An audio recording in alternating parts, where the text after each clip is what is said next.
Good morning, everybody. Oh, I forgot to hop in chat.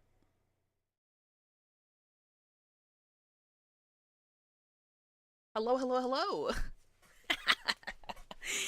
How is it going? How's it going? Wait, how did I do this before?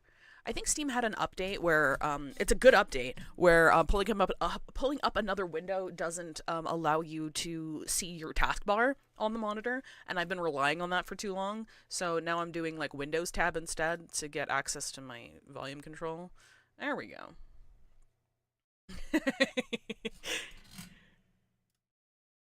There we go. All right. How's everybody doing today? Let me adjust my microphone. Who do we have in chat? We have Valheim, we have Beta Vash, we have Dahlia, we have Rover, we have L Train, we have Mirth Strike, we have Immortal U, we have Die Fed, we have Brunch Rodent, we have Atomic. That's a guy from Persona as your PC wallpaper, right? Indeed, it is. That is Marky from Persona 5 Royal. I am not normal about him. Game's muted, by the way. Oh, thank you. It should be up now. Okay, it's not picking it up. Why is it not picking it up?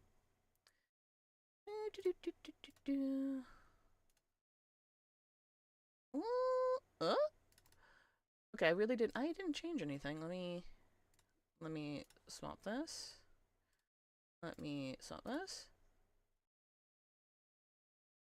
Every so often, like, the application capture for OBS just breaks for very specific things.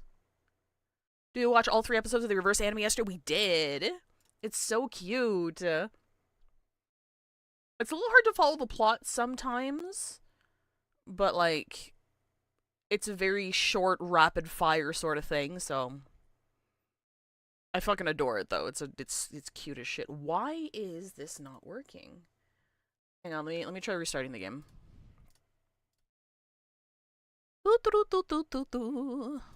Sorry, I'm a little bit late. I was here and I was preparing for stuff, and the saddest thing happened.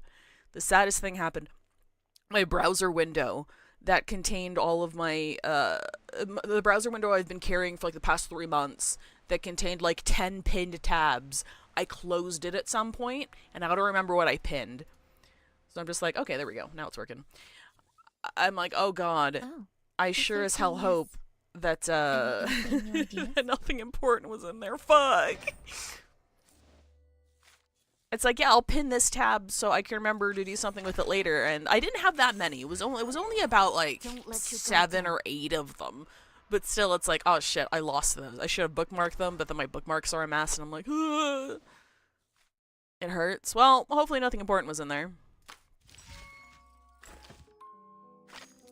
Dun, dun, dun, dun. I was working a lot yesterday on... I probably shouldn't go into detail. The presentation for Umineko that I'm doing next week. I'm very, very hyped for it. I was supposed to do it this past Friday, and I ran out of time to finish it. And then after I made the announcement, I'm like, hey, this just needs like a little bit more time to cook. I'll do it next week. I'll be here next week. Exactly. After that, I had a very special idea. And yesterday, a lot of yesterday was spent actualizing that idea. So I'm very excited. I didn't want to detract too much from the presentation, though, so I told myself anything that I don't get done yesterday, I am not allowed to work on it until the writing is actually finished.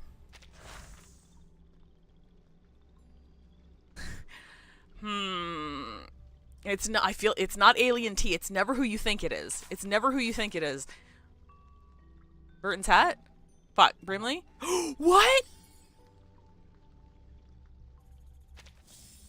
Did they just prank me on the very last day? It's very good. Did a new episode come out? Okay, no, not yet. In all honesty, for the Numa analysis, you could just use a knight. Oh, absolutely. I think I just have preset teams. I was a little bit iffy about Euphoria, giving him his Euphoria, because I'm like, I love him, but it's also like he's usually not the best choice to do anything with. But he's made all farming so fucking easy, and I'm like, oh, okay, you know what? There's no better way to start the day than with I'll take it. monthly journal. What's Matilda got for me today? There are me watchtowers.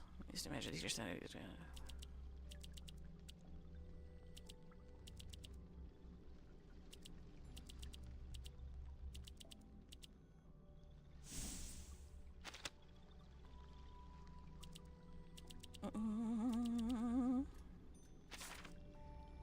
You get a Matilda. I love how you get one copy of her a year. Maybe once we max her out, she'll get like an altar or something. Liang Yue made farming easy, and so does the twins. Oh, hell yeah. Easy farming's always good. Oh, I think that's just a bug.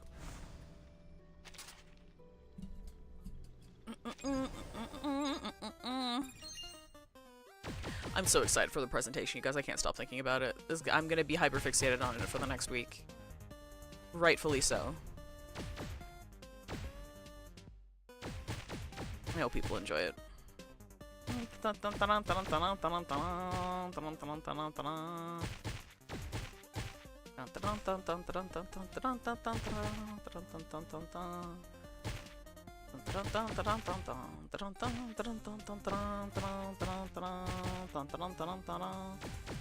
I would so get hired at the Men in Black.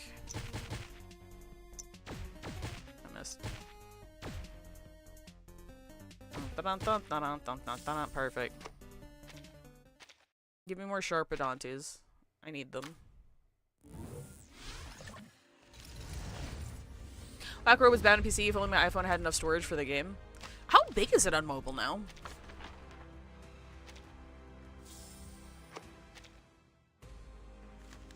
Alright, here we go. Let's get started. 30 gigs? That's not too... it's still quite large, objectively. When I say it's not too bad, it's like in comparison to the other games that I play. But 38 gigs is still really big. The crazy to be. There's no time to mourn the past.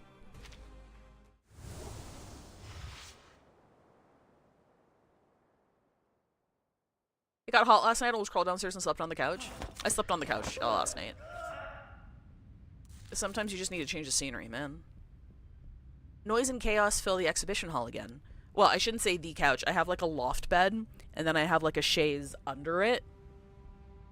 And sometimes I'm like, I don't feel like sleeping on my mattress today. I'm gonna go sleep on the chaise. That's what I did yesterday. Noise and chaos fill the exhibition hall again, as P3 and the twins deal with their escalating situation. It's another one of them that's gone barking mad. What the hell is going on? Let me turn this up a bit. Okay, let me know if it's too loud, guys. Or if it's too quiet. 22 gigabytes for me. Might be some of the permanent events adding up, yeah. A little help here? Hold his legs down. Affirmative. Let me go! How many does that make so far? Based solely on our observations, this is the 7th individual to experience a serious psychiatric break. Crispy critters. Left. Are there any sedatives we can use on him? Think the repair vendor could synthesize some? The repair vendor has experienced a serious emotional malfunction, Comrade Major. Damn it. That's putting it lightly. You mean that crazy fridge can't even repair herself? P3 jumps down from the platform, wiping away beads of sweat that now cover his forehead. At least we tied him down. Thanks, ladies. Wouldn't have expected these brainiacs to be so tough. It'd be easier if they were robots. All they need is a bullet to the head. Comrade Major, please be mindful of your choice of words. There are international experts present. We should not need to remind you of your mission. Avoiding a scandal by killing every possible witness could be an interpretation of our mission parameters. You know? Can it, Glove? You know that's not what I meant. Situation's looking bleak, though. We've already got 7 of these lunatics, and there's no telling if or when the rest of this crowd are gonna join them. Plus, We still have to find those spy kids and figure out Spy why kids that fucking Belyash mentioned? went rogue. Oh yeah. That reminds me. How'd your investigation pan out, right? I have cross-referenced our visitor logs with the official invitee list. Besides the supposed young doctors, there was another mismatched record. A journalist. What's that sound? Warning. Large heat signature detected. That can't be good. Identifying machine code MA9 Belyash. That the one that switched itself on? A huge shadow is cast over the broken glass of the assembly shop, in the middle of which lie several red dots that seemingly imply danger. As the airtight door opens, the twins extend their claws and P3 raises a shotgun, scanning for a target. Hang on, it's a little bit quiet. Fuck, I need to do this again. Hang on.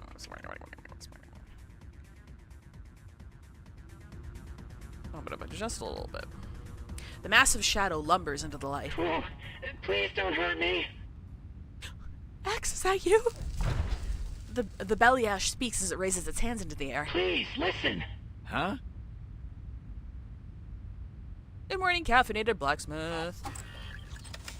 The once again powered down Belyash lies huddled in the corner as Left approaches to inspect it. You're saying this Maxim guy is behind the attack? That's right. The files we found in the access logs from the Belyash should prove it. What do you think about that, Glove? Allow me a moment, Major. Suspending the files in the air above its tentacles, the glove scans through the documents page by page. Analysis complete. There are 2 unauthorized access logs in the MA9's database.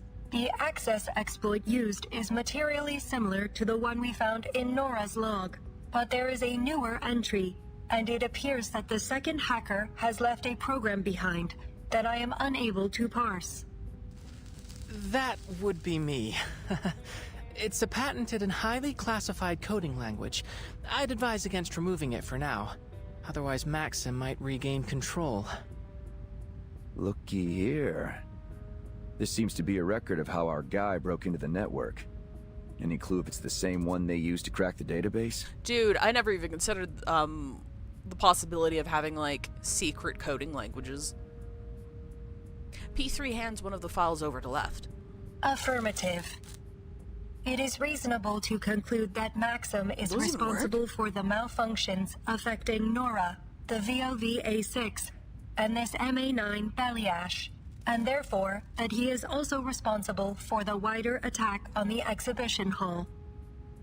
If our foreign friends are correct, that may only be part of his plans. According to these files, he may also have tampered with the thought devices. So what's he aiming at?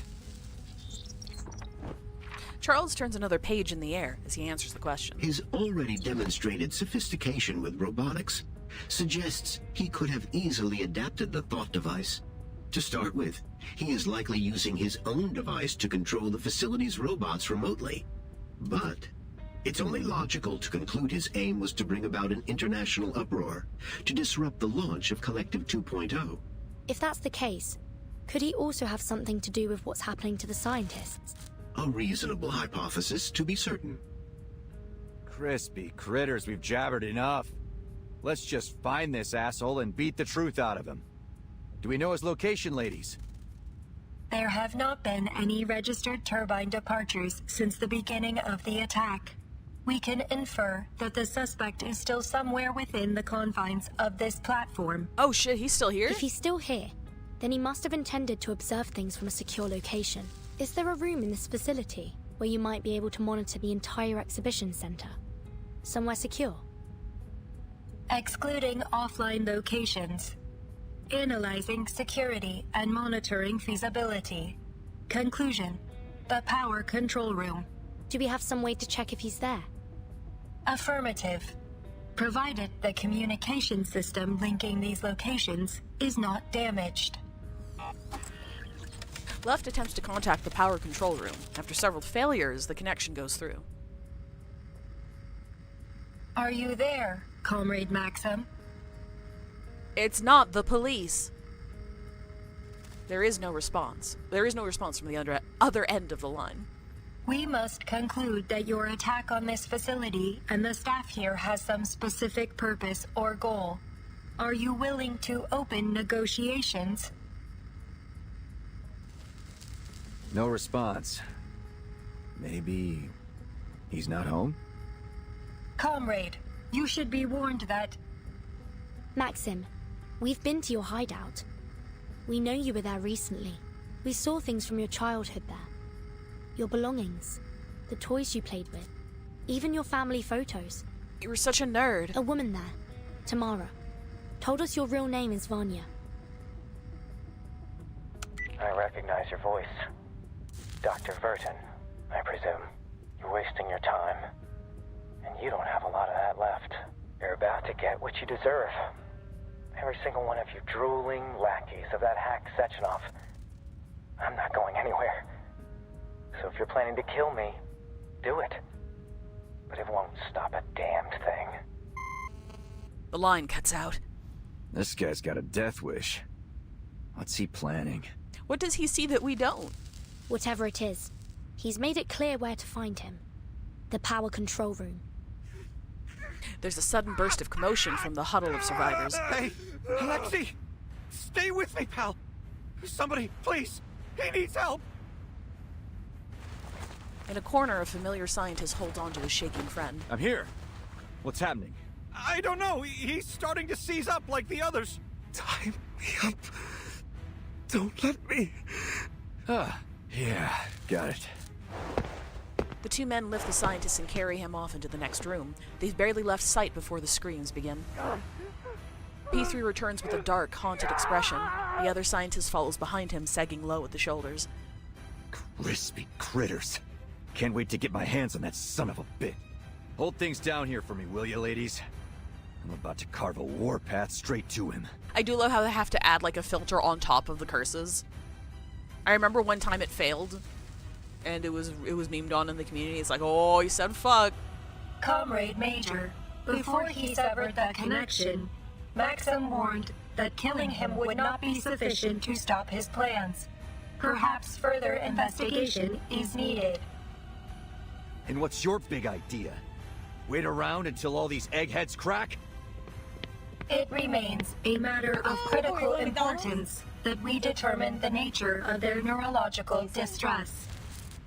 Drive safely. P3 stops himself at the doorway, breathing out a long, harsh breath. Voice actor for Alexei kind of sounds like Joshua Waters. Just like a little bit. Poppers fuck off will always be remembered. The gallery has fallen silent, punctuated sporadically by muffled screams echoing from the scientists tied up in the assembly shop. Hold on. I think I have a theory. Go on. Alexei put on his device a little before I did. So maybe these things are a kind of ticking time bomb. The longer you wear one, the more likely any little bump will set you off?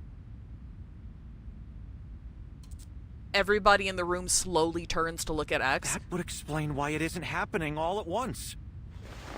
X reaches for the thought device on his temple. He ponders things for a moment, and then lets his hand fall. But that means we're all in danger of going off without warning. That includes me.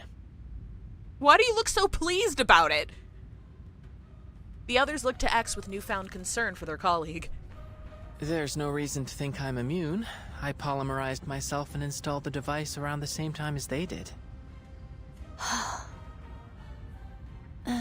This wasn't the data we were hoping to collect.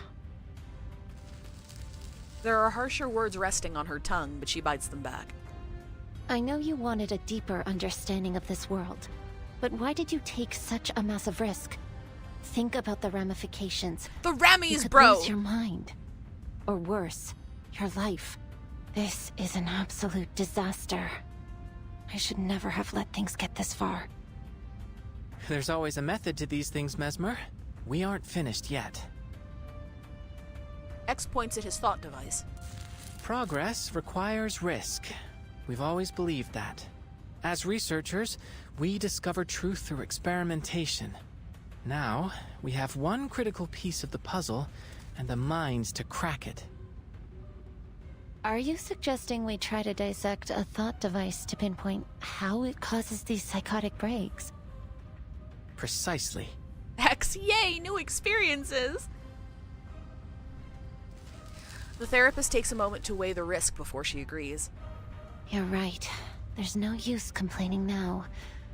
We have an opportunity to make the most of the time we have left. Also, hi, Redshifted. I'm probably about to go insane. What is wrong with him? Everything. Everything has always been wrong with him, and I love him. His Nendoroid turned out really cute. I didn't get it myself, We're going but it to looks rely really on good. a couple of teenagers to fix this. Nah, fuck that. Back to plan A. I'm gonna go beat the answers out of Maxim. It's not even a sensor. They just turn the volume.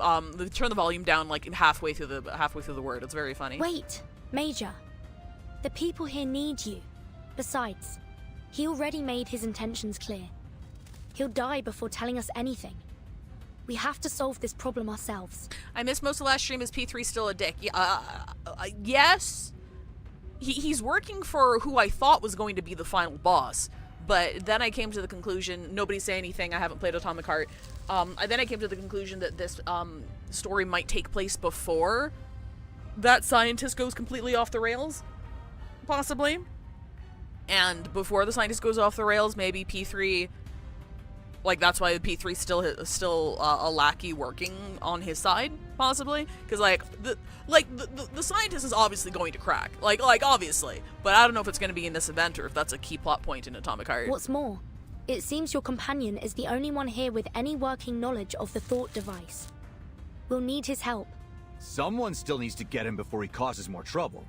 Then allow me to go. As a neutral party, I might have a better chance to negotiate with him. Are you insane? This is a life or death operation, kid. Not a field trip. I'm not about to let you walk out there and get torn apart by those robots. That's very considerate of him, but also, he has no idea the shit that we've seen. We will not let that happen, Comrade Major. Mesmer Jr. and X have put on hazmat suits and safety goggles borrowed from the assembly room, ready to start the experiment. I know it may be hard to believe, but we're trained researchers. I was practically raised in the lab.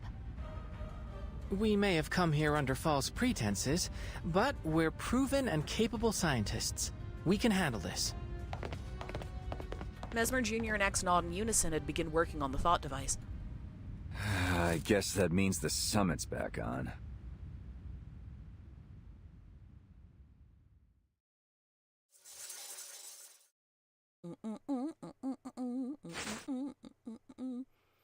The dreadful truth. Make it simple for me. Oh my god! That's so cute! I was raised in a lab coming from Mesmer hurts so much. I know, right? I know she has like some serious trauma with regards to the backstory of her family and everything, and that was explored through the 3 doors, but I've like forgotten a lot of it. I just know her family's really fucked up. The twins run along a damaged corridor, followed by the visitor and the repurposed Beliash. The power control room is up this staircase. We must travel another 80 meters forward, turn left, and then reach the room at the end of the corridor. Our present speed may not be sufficient given the threat Maxim poses to the facility. Comrade, would you allow me to carry you? If that's what's needed. The sleek robot bends down to scoop up the visitor into her arms, and then launches into a forward sprint. A crash of scraping metal thunders above them. Structural failure imminent. Please brace for impact.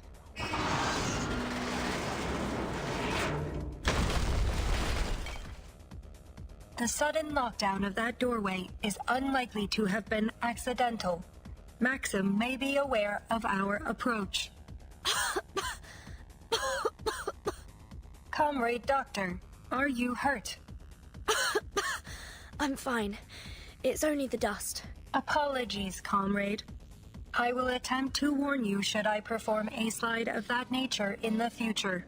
It's quite all right. Let's just keep moving. There's another thundering sound above them, but this one is different, like heavy footsteps. Warning, large heat signature approaching from above. being carried by a tall, strong communist robot woman. It should have been me! A heavily armed Beliash drops down through the ceiling. Right stands in front of left, shielding their companion from the debris. Scanning. Heavy firepower detected. Another Beliash variant adapted by Maxim. Defensive matrices engaged.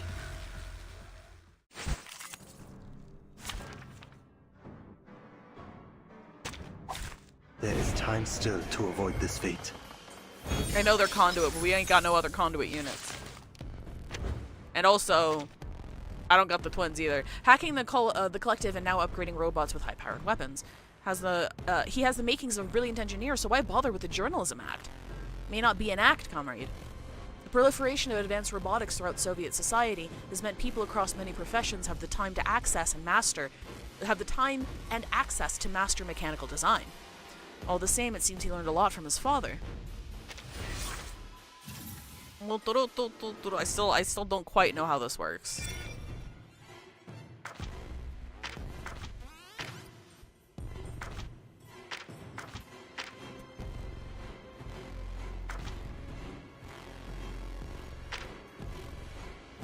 Cause this one costs 3 energy, right? And this one costs 0. So how do I access the buff? Oh, wait, that's 0. Okay, so if I only wait, no.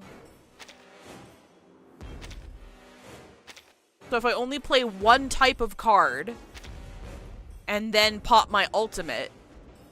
Wait. No, that's not how that works. Casting Valor Conduit might. Because that charges their ult. That much I know. But I know it's like the amount of each card comes with its own amount of stacks, right? Like it's star or mineral energy. I didn't quite understand the instructions.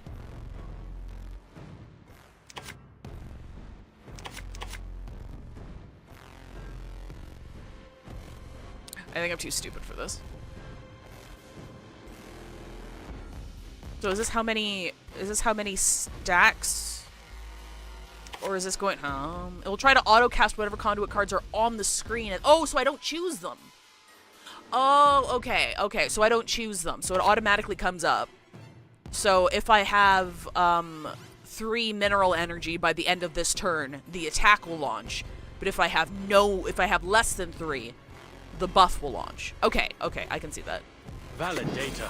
The dead embrace you.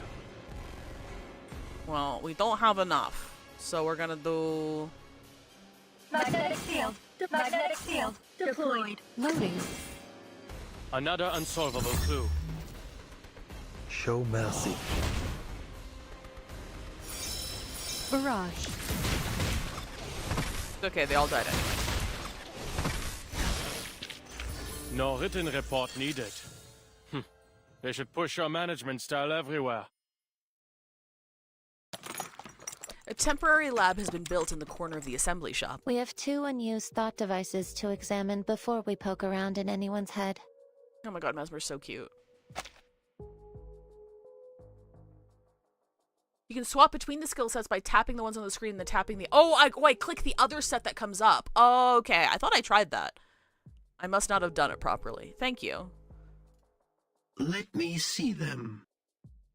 P3 reaches out his gloved hand toward Mesmer Jr. so Charles can interact with the thought devices directly. This device appears to be around 3 grams heavier than its technical specifications. Go on then. Let's poke around inside. As you say, Major. Charles's tentacles inspect the device and find a narrow gap between the shell and the plate. The shell splits open. That is unusual. Is it? Charles raises the shell with 2 tentacles, displaying its insides to the others. This residue shouldn't be here. I do believe we've discovered our smoking gun. So, what is it? See that? Something broke apart when we opened it up, spilling out this gunk. Allow me to conduct a quick analysis. It's a synthetic compound. A dissolving capsule made of polymer-soluble material with a biogel inside. Oh, I understand now. Understand what? Enough with the suspense. Simply put, I believe Maxim inserted a capsule of polymer-soluble material into these thought devices. Once it makes contact with the user's own polymer, the capsule begins to degrade, breaking with time or pressure, until it releases its contents directly into their bloodstream. Make it simple for me, Chuck. It's a poisonous time bomb. English, you fucking nerd. So, when it goes off, it shoots a crazy pill straight into their brains? We'll need to do further tests to determine its full effects, but it's possible that the toxin may ultimately be fatal. We don't have time for empty speculation, gentlemen. May I take a look?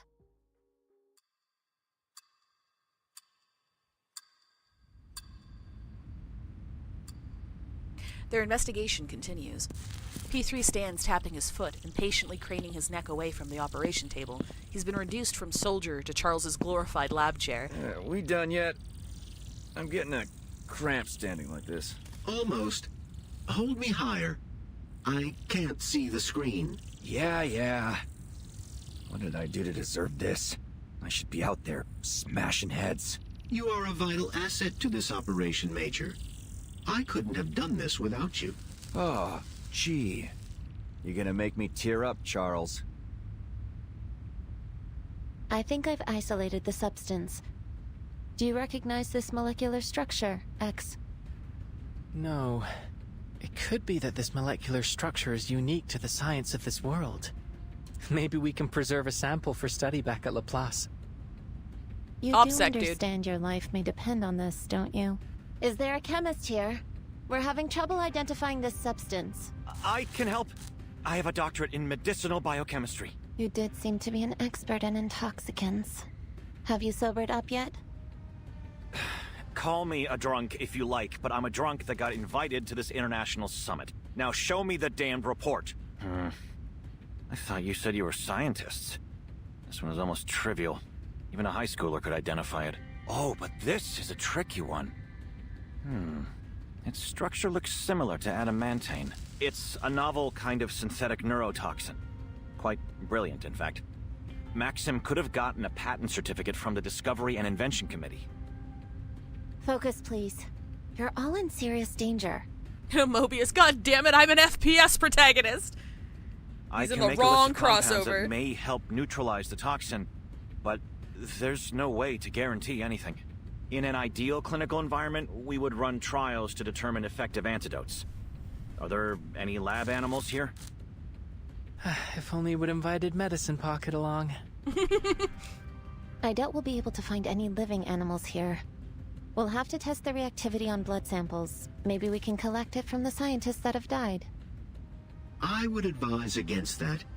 There are too many variables in testing blood from deceased subjects. We need living cellular tissue. X? Hold on a minute. Isn't there an obvious fix for all of this? Major, I assure you, if there were, we would have thought of it before now. Hear me out. Why don't we just rip these things off of everyone's head before they can release the poison? Absolutely not. Maxim accounted for that particular possibility, unfortunately. The capsule is purposefully fragile. Once it's been connected, any kind of tampering with the device is likely to break it early. Well, it's a good thing he didn't rip it off his head like I said he should. It's an ingenious trap. You see, Major? It's too risky. We could end up hastening their descent into madness rather than saving them. Simply put, we'd do more harm than good. Okay, got it. Just figured I'd make sure we weren't missing the obvious. Now what? Do we just hope no one dies between now and whenever we can round up some guinea pigs? Actually, Major, you might just have inspired me. In absentia of any cavia porcellus, we do have the next best thing. I do not know what that means. I should Google it. Mesmer shoots a sudden frown at X, already guessing at his plan. Hang on. We love learning new words and phrases here. What does this mean? Cavia porcellus. Oh! That's the Latin name for guinea pig. Okay. I thought it was a saying. Live, what did 5 Google today look? You're crazy. We extract a reduced dosage of the neurotoxin and inject it into me.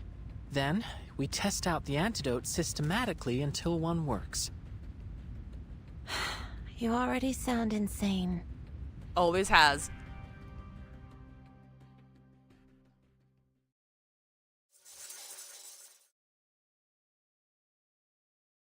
X is the type of motherfucker to X is the type of motherfucker to say natrium chloride. Symptoms. Uh-oh.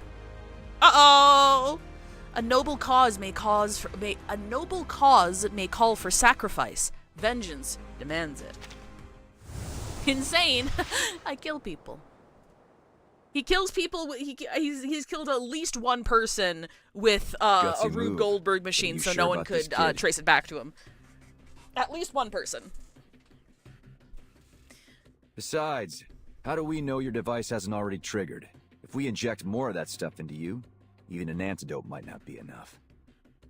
It's the best solution I can see. Given I only became polymerized earlier today, I should be especially sensitive to a polymer-based poison. My reaction will be easiest to observe in small, controlled doses. It's what Madame Lucy would do. No, Actually, it isn't. yeah. She would never approve of such an irresponsible act of self-sacrifice. Nor will I. I mean, she'd never approve of it for other people. Let's just hope that Vertin can convince Maxim to give up an antidote. I won't allow you to gamble your life on this while there is still a chance to find the solution another way. Their argument has drawn the attention of the still sane scientists. Sorry, miss, but I think your colleague is right. Dangerous as his plan is, we don't have time to wait. Every minute that passes, more of us could be exposed. This is exactly what I was afraid of, X. Your irresponsible nature is practically infectious. You just had to drag this whole world down with that special brand of arcanist madness. Hold on, Mesmer. I didn't set off this chain of events. Call me a mad scientist if you like, but I don't deserve the blame for what's happening here. I don't care who's to blame. I still won't let you do this to yourself. This isn't the time to argue, kids. Maybe you're infecting me with arcane madness, or maybe the poison already got to my head. Doesn't matter. I'll do it. I'll be your guinea pig. Besides, I've put myself through regular trials of intoxication for most of my life. What's another neurotoxin? That's not the point. No, it's not. The point is that I'm not letting a kid put himself on the line on my account. My vision's starting to get blurry. Good bet I'm already exposed, so let's get on with it. If that's the case, we may as well try. But I'm not happy with it. All right, nice and tight. After confirming that Ethan is securely tied, Mesmer Jr. takes out an injector that she brought from Laplace. Why does she have that on her? Using a familiar tool makes her feel a little more at ease. Hey, kid. You don't have to do this yourself if you don't agree. It's a simple injection. Shush. I'm the only other person here with medical experience. I would never have allowed anyone to do this back home. I guess I'm the mad scientist now. Mesmer Jr. stabs the needle into Ethan's arm, pushing the plunger down in a slow, even release. Your body temperature is rising, likely a reaction to the toxin or the antidote. How do you feel? My limbs are numb, and my eyes are losing focus. Feels like I'm staring up at the northern lights. First antidote not working. We'll observe you over the next 5 minutes and then try the next one. Mesmer? What now? We're doing what you wanted, aren't we? Just leave me to my work. Mesmer Jr. tries not to lose her temper as she looks back at X. The antidotes could react to each other if applied on the same subject. So, why not try the next one on me? It's about time. I'm beginning to experience symptoms. Diplopia, nausea, the works. You better come back with a solution, Burton. So the being Regulus having the time of their lives in AC, meanwhile Mesmer's having the most stressful work shift today. She was doomed to it, honestly. The belly... No wonder she doesn't want to do anything, because shit like this always happens to her. The belly ash that crashed through the ceiling is now lying on the ruins it created. Combat concluded. No signs of injury or damage. We should return to our mission, comrades. It's at this moment that she notices a slight inconsistency between the twins' movements. Left. Are you alright? No, she's left. Running diagnostic. Are you hurt? Negative. Test complete. All systems functioning. We can proceed. The breach in the ceiling will allow us to compensate for lost time. Transport mode activated. Left sweeps her companion into her arms again, preparing to jump up from the belly ash's remains. Again, please brace for impact. Not to worry. I feel quite safe in your arms. I am pleased to hear that, Comrade Doctor. Left nods at her companion. She then jumps nimbly through the hole in the ceiling to reach the second floor.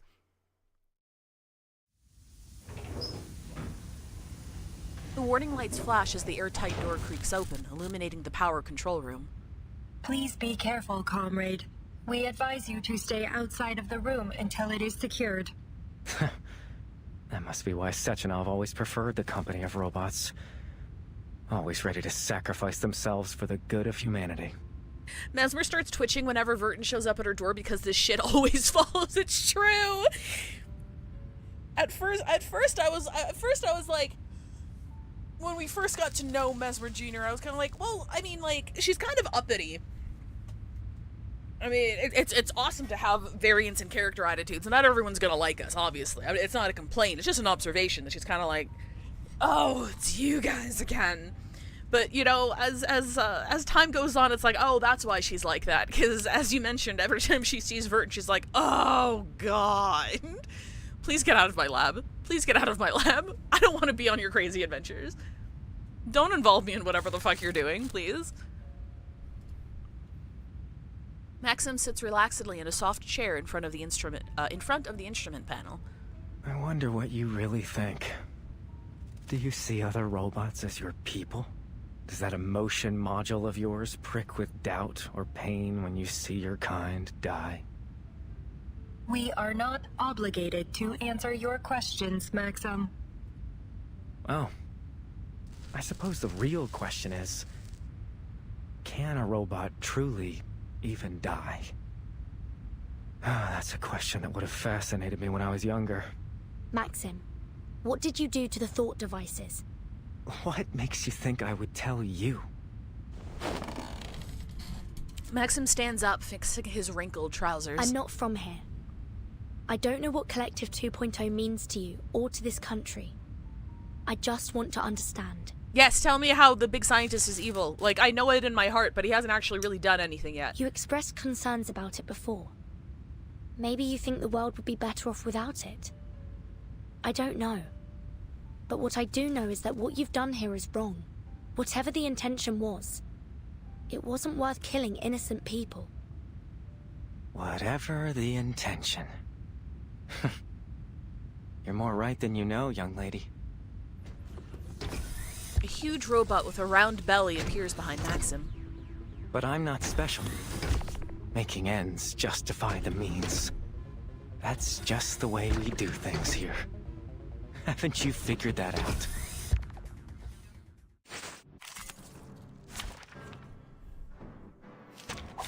Practice validates theory. Big robot! Big rally robot. Ah, you can switch it. I guess I didn't click it properly. Or maybe I didn't try clicking it at all. Maybe I'm the fool. It's me, I'm probably the fool. Well, we can do 3 mineral. Magnetic field deployed. Magnetic field deployed. Let's see if it auto-triggers or if it reconciles at the end of the round. Data. Actually, let's do this. Computation check. Magnetic overclock restrictions. The dead embrace you. Loading. Secure channel created. Vergossenes Blut für nichts.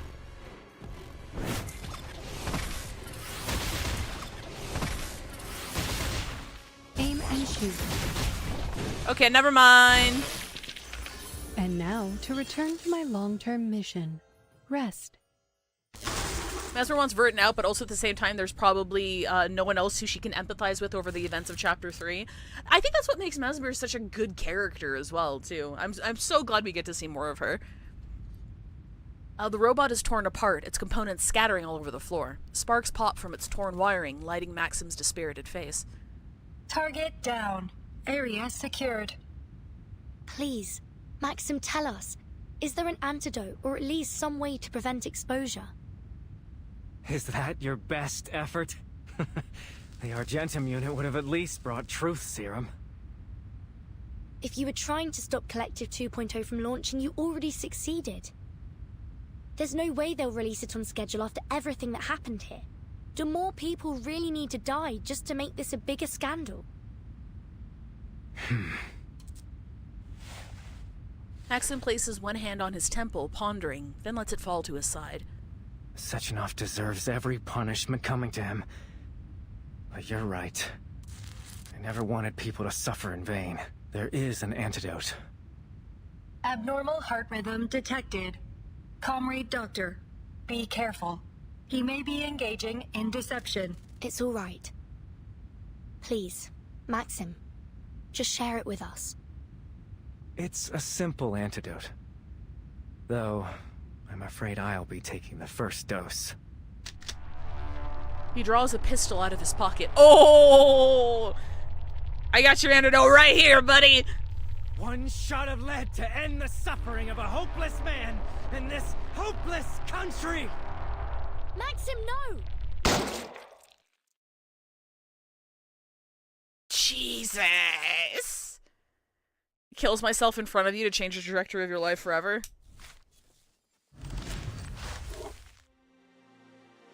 Retrofuturism. There is strength in numbers, especially when you have a lot of windows to break.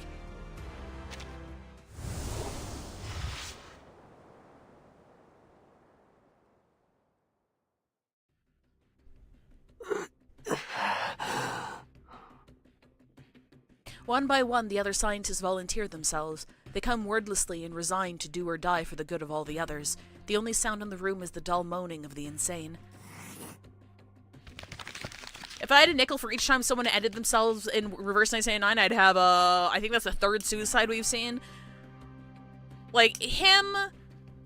What's his name? From, the World War I arc.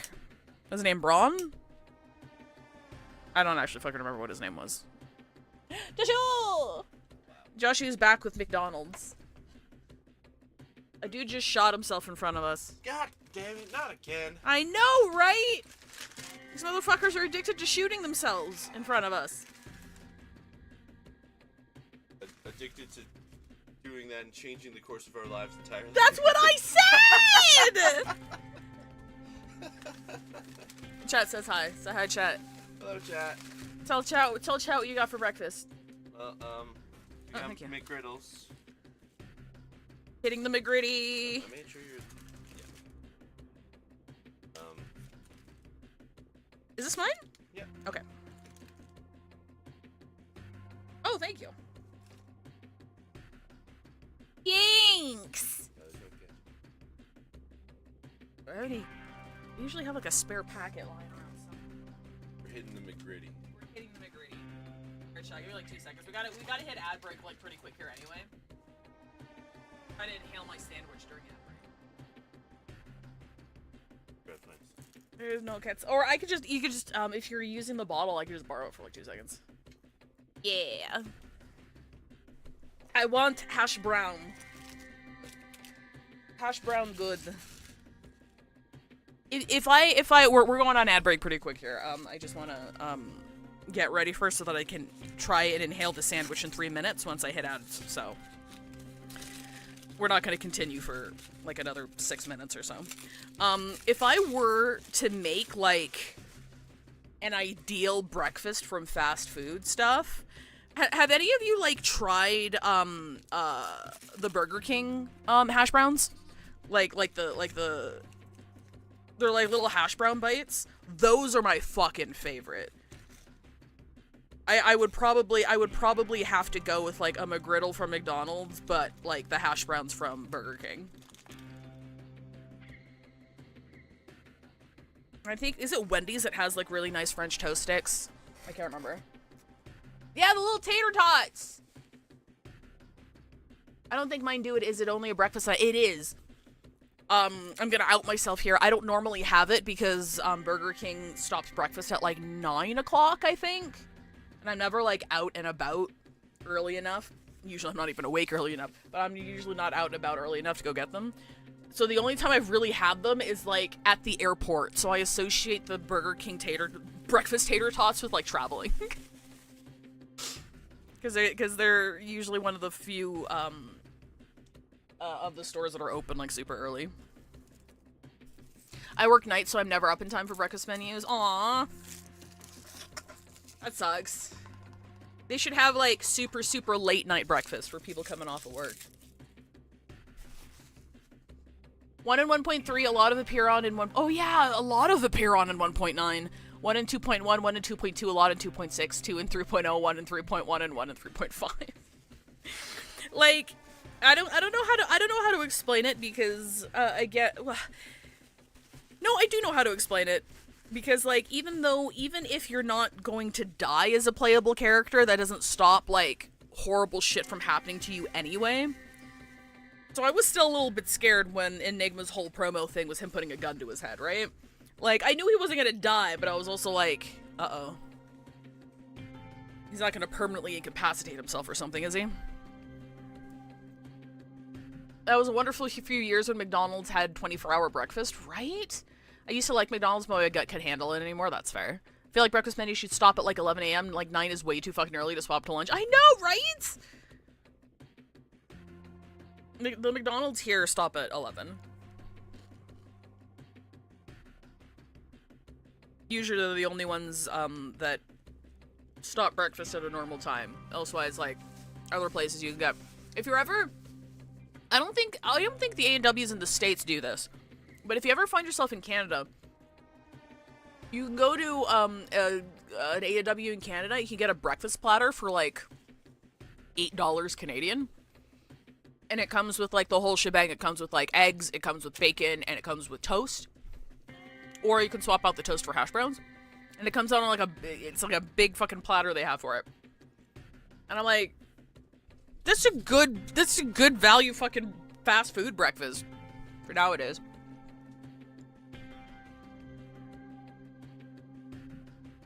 Is this new ketchup? Oh no, it's not. I just shook. Oh, that's why. Thank you. Hang on, I'm putting ketchup on my hash browns, and then we're gonna go to ad break, and then I'm gonna try to inhale all this food in 3 minutes. Here you go. Thank you, I love you. A&W, like the root beer, that's an actual place. It is, yes. A&W is a fast food chain. I quite like them up here in Canada, at least. I always have to clarify because apparently there's, with some restaurant chains, there's a very stark difference between the Canadian version and the American version. Like, for instance, up here, like, Pizza Hut is like, I'm not gonna call it gourmet. It's not gourmet pizza, but it's definitely, like, it's expensive and it's, like, celebratory. And it's really good up here. It's good fucking pizza up here.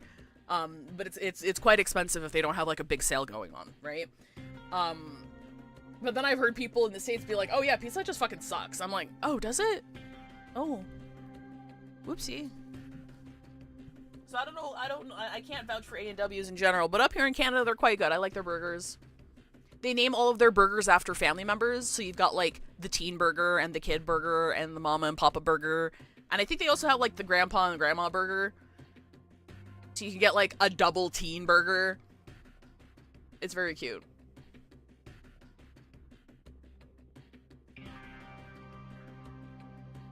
Food quality is vastly better in literally every country that isn't the US. I mean, I didn't want to make, like, a big sweeping generalization because, like, but for fast food specifically, I'll agree with you. For fast food specifically, 100%. And I think that's just because fast food chains can get away with, like, cutting a lot more corners in the States. Not all of them, obviously, but just like the major franchises when comparing the two. I tend to like stuff up here better. Most of the time. Not all the time. Alright. I'm gonna go ahead and hit ads and try to, and we can chat while I eat. Like McDonald's mukbang. I'll see you guys in 3 minutes.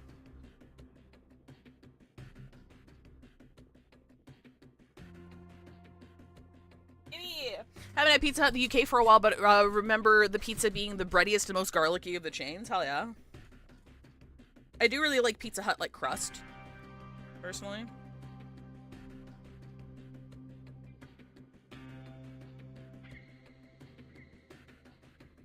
I like Little Caesars up here too. It's not like the best pizza, but it's $5. And it's hot, and it's ready. And as somebody who grew up like the eldest of 5 kids, right? Sometimes it was a struggle to make ends meet. Fucking Little Caesars and IKEA were fucking godsends, dude. Fucking dollar hot dogs. Crazy.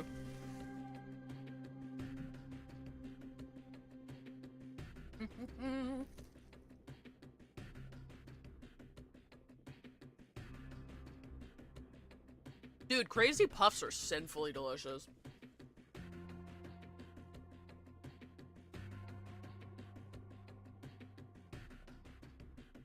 Used to love McDonald's to death before the pandemic, but now I have not had since COVID. And now I can't even stand the smell of standing in one. Oh no! I mean, that's good. It's fucking expensive now.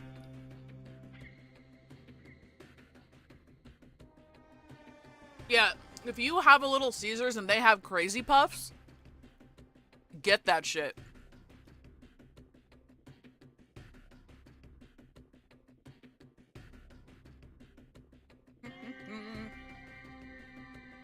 Walla bro!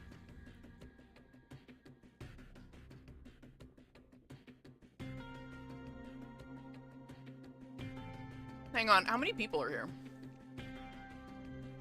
How many people are here? Guys. Well, I'll wait till people get back from break, but guys, if I show you a teensy itty bitty little sneak peek of the presentation for next week, do you promise to keep it a secret? You promise to keep it a secret? Just between us squirrel friends, because you guys are here for the Reverse 1999 stream? Nope. Okay. No. Okay. Never mind. All right. Never mind. I ain't showing you. Nope. Nope. Malix and Beta Vash ruined it for everybody. Nope.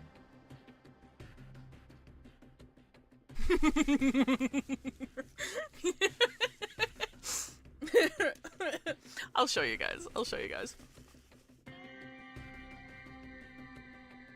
Not even for a picky promise. I want it all at once. Happy to help. Okay.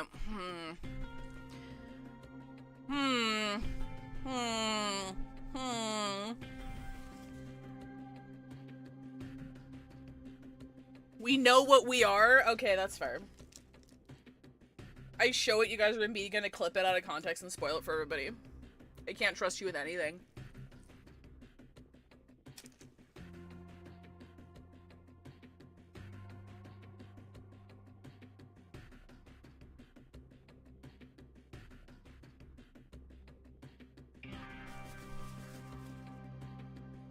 You're right, though. I just worked really hard on it, and, I got some things in place. And I'm just really proud of it. But I should save it. It's just the Pepe Silva side. It'll make it even better when you point it out in the presentation. Oh, it's like the first thing you see.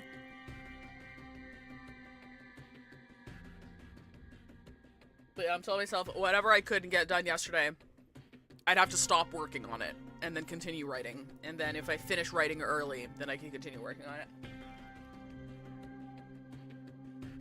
Sneak peeks are cool, but stuff like that needs a full impact of unexpectedness. You know what?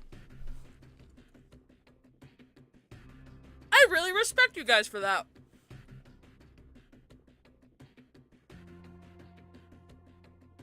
I respect it. Thank you. You guys are right. I'm just really eager. I'm not used to being terminally online. I'm not used to having to keep my mouth shut. But you're right. Okay. I got through half of my sandwich. Welcome back, everybody. I think I'm just gonna do that thing where we're gonna hit auto. I imagine it's gonna be some... Well, no. The dude just killed himself. I want to read this. Sorry, we're gonna be chilling for just a little bit. If we weren't coming up like on the end of the story, I'd be like, okay, yeah, let's hit auto and like watch some stuff. But like, no, man just shot himself in front of us.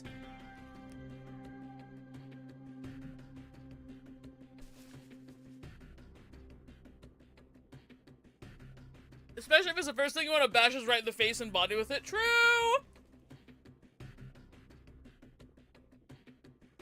I had to see the new Spider-Man movie relatively quick so I could keep using the internet. It's a good movie. I really liked it. No spoilers, anybody. No spoilers, but if you were here for the if you watched the new Spider-Man movie, what'd you think of it? I think it's funny how much money it's made. Where everyone's like, including myself, I'm making fun of myself here too, where it's like, I'm kind of done with Marvel. I don't really care about the extended universe. I haven't seen a new Marvel movie or mini-series for like the longest time.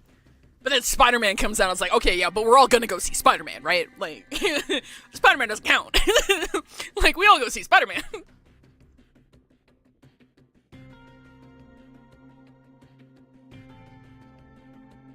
Mostly done with Marvel, but it's Spider-Man. Exactly!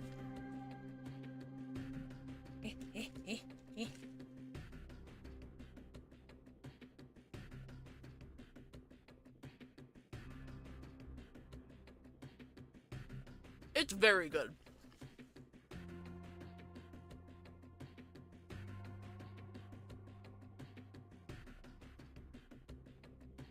I'm trying to think of things to compliment it on that don't involve spoilers.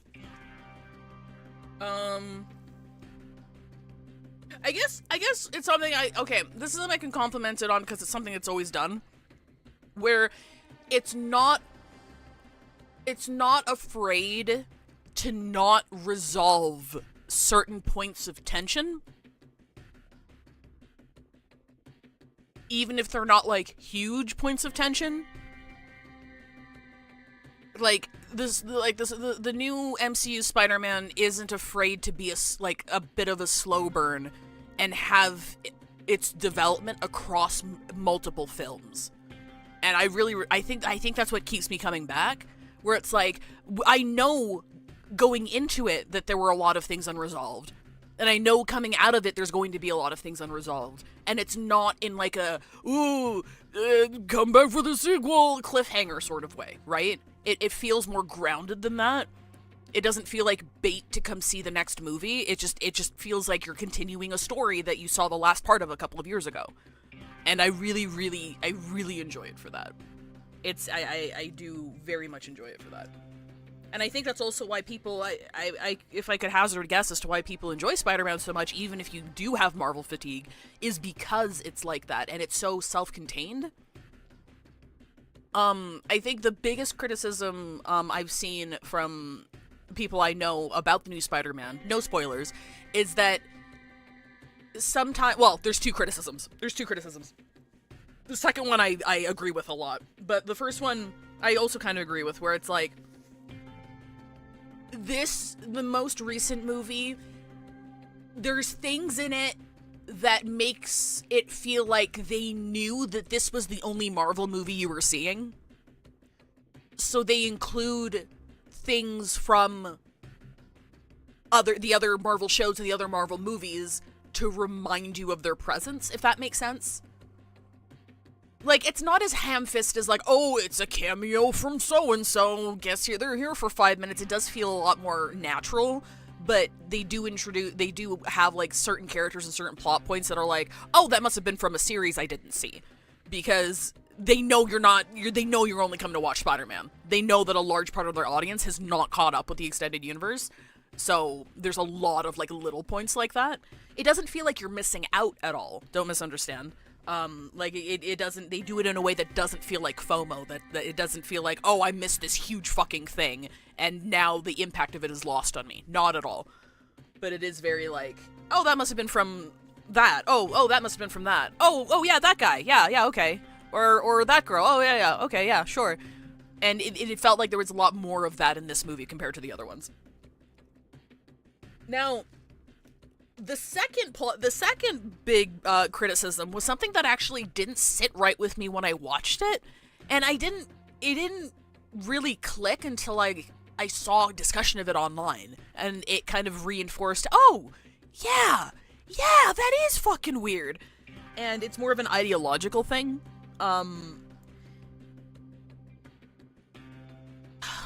I guess it's a tiny spoiler that happens pretty early and doesn't really have like a huge impact on anything. Like it's just something that happens. So I'm going to say it. If you want to remain completely spoiler free, come back in 30 seconds. But it's very tiny. But basically, mass surveillance for the greater good to accomplish something is extremely normalized in the movie. It's like, oh yeah, we can just find so-and-so tracking face identification through public security cameras. And it's just treated as a totally normal thing to have done for the good guys. And someone online brought up, hey, that was a plot point in Batman, and he destroyed the technology afterwards because he didn't want to have that in his control. And it feels really propaganda for the fleet camera systems that are going on in the States. And I'm like, yeah, I can see that. Yeah, I can see that. Flock, yes. So I think that's an incredibly valid criticism, because they do not examine it in any critical way. Not whatsoever. It's extremely normalized. And I'm like, yeah, that is kind of fucked considering today's climate. They're installing him here in supermarkets already? I fucking hate it. We're living in a surveillance state, dude. Between, like, Flock and fucking meta glasses, like, why would I go outside?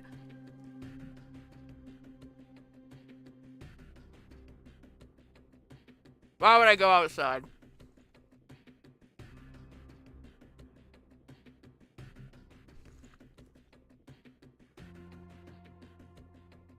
Definitely should not. If there's anything you do, chat, you should definitely not take buzzsaws to your Flock camera poles. Don't do that. Don't do that.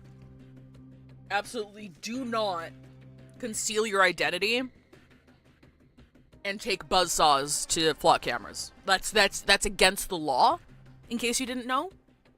You should absolutely not do that.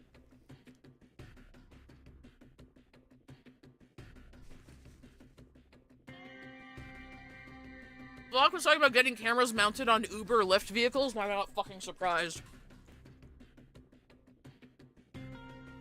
I would be extremely surprised if Google doesn't already have it for their fucking map drivers. I would be extremely surprised if they didn't already have it for their map drivers.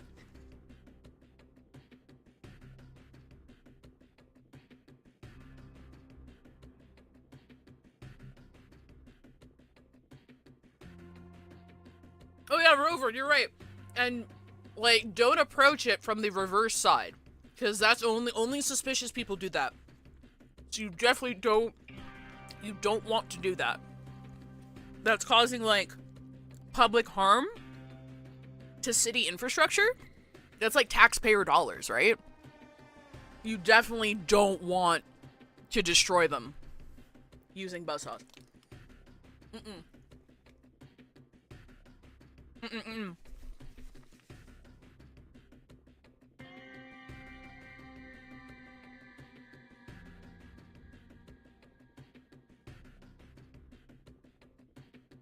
It's funny how well, I say we, even though I'm in Canada. We, I mean just the collective, the royal we, the collective we.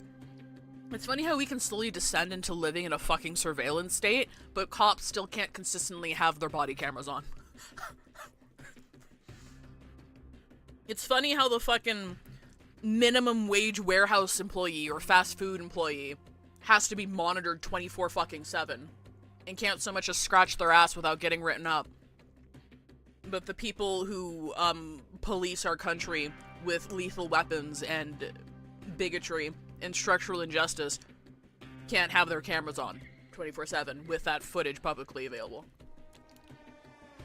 Shit's crazy.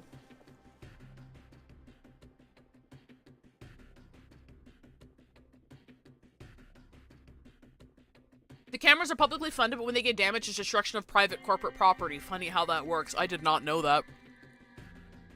That's fucking crazy.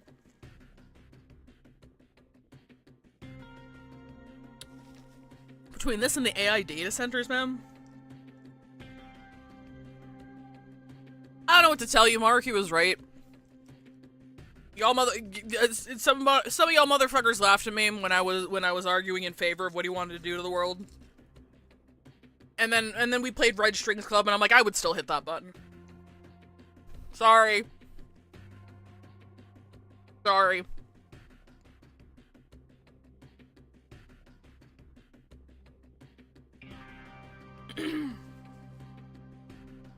Anyway, sorry, I'm almost done. We're yapping about Why is it always going to capitalism rants when I'm eating?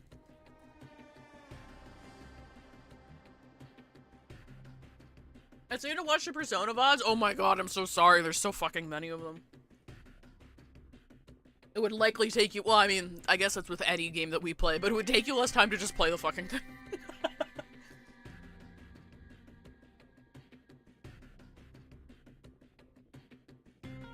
My boss is having a data center built 2 miles from her house. It's not even done, but she's already having to deal with power outages. Like, I think super cold take, because we all know it. But I think, like, the systematic detoothing, declawing of, like, public sentiment is probably one of the most nefarious things to have happened in the West.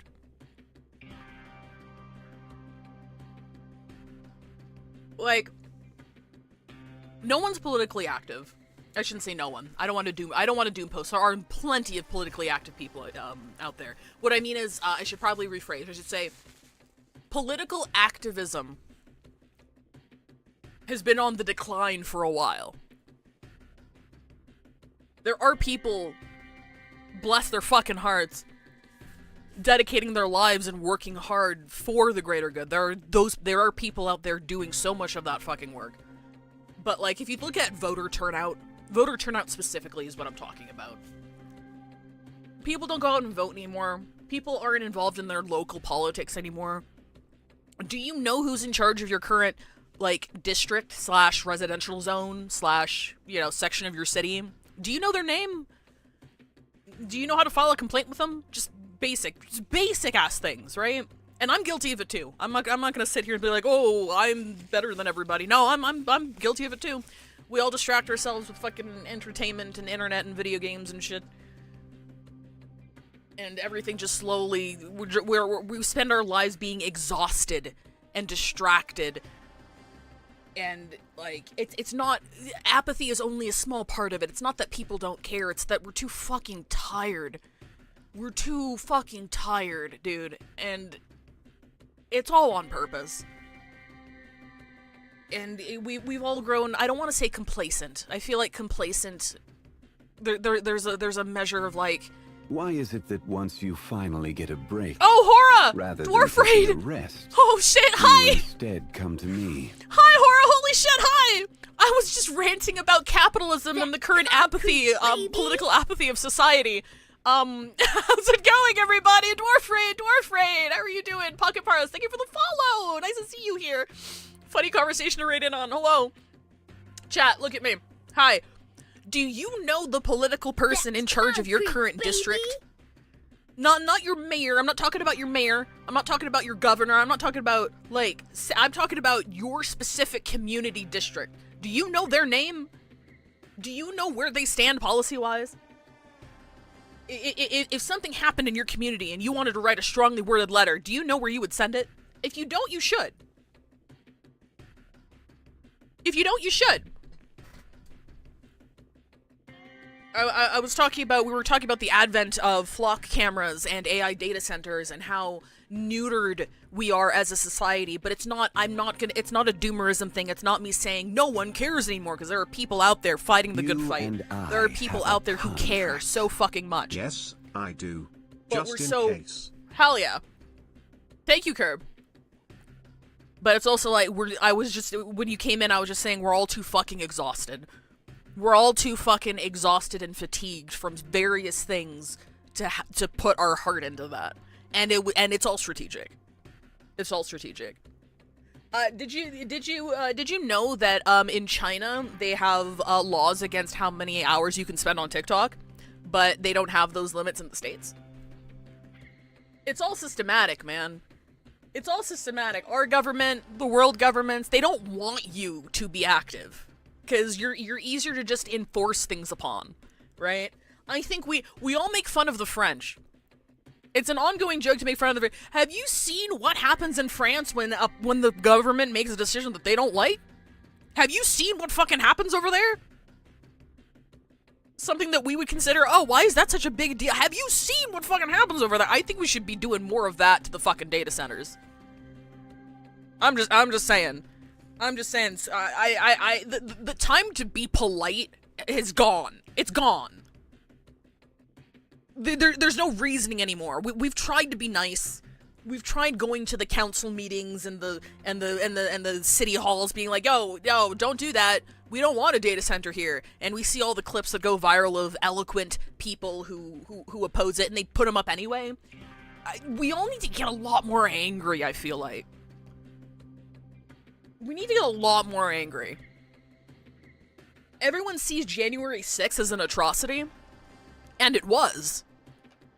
But why is it the right the only ones with the balls to do anything? Why did they do that? What the fuck are we doing? Oh boy. Did you hear about the data center exec who got run out of a town hall because there was a mock guillotine out front? I did not. I applaud those people. We need to get a lot more. We need more of this. We need more of that. We need to remember, we need to make these people remember that they work for us, and it's not, we're not supposed to be here. We're not supposed to live our lives tolerating these people. They work for us. We need to get a lot more angry about this shit, just collectively as a whole. If we all got angry about it, this shit would not be happening, period. You need to get, you're not pissed enough. You are not angry enough. Take precautions, but you are not angry enough. Sorry.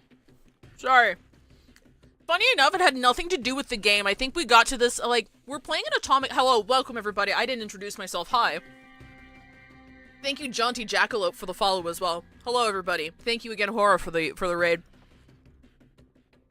Welcome to the channel. My name's Fivetail. I play gacha games, so you don't have to. Right now, we're playing a little game called Reverse 1999. I hold it near and dear to my heart. The devs are huge fans of Atomic Heart, and we're finishing up the Atomic Heart collab storyline. I've never played Atomic Heart myself, so this is my first exposure to it. And you'd think something in the game would have steered us in this direction. No, I was just eating McDonald's breakfast. I was eating McDonald's breakfast and we're talking about fast food places, and somehow it devolved into capitalism. Somehow. I don't know how that happened. A lot of conversations evolved into capitalism here. Picked up ZZZ recently. I've been enjoying the story. Oh, congratulations. Good shit.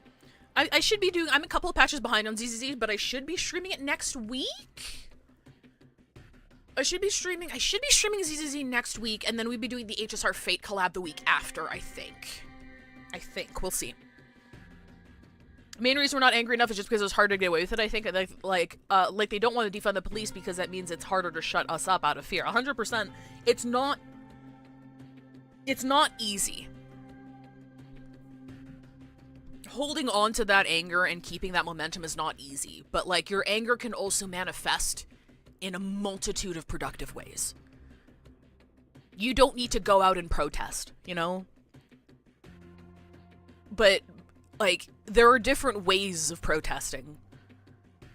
Something as small as standing up for your immediate community over something you might even consider minor in the grand scheme of things.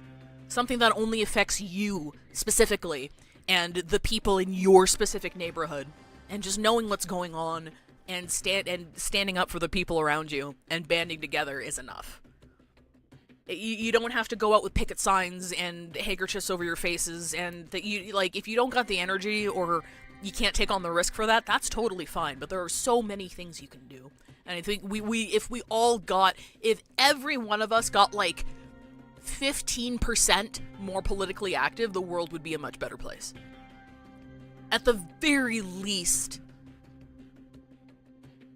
know how voting works. Not just on a national level, but on a regional and neighborhood level as well. Know how voting works. Know who is maneuvering in your areas.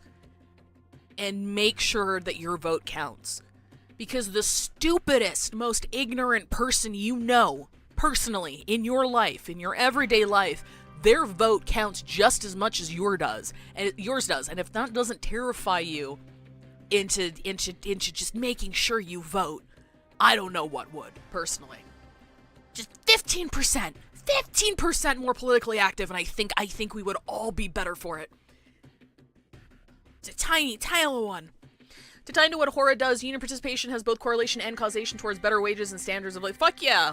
This is my side channel on the on my main channel where I stream with my wonderful friend VeggieBLT. We'll be raiding in there for our weekly bingo event in a couple of hours here.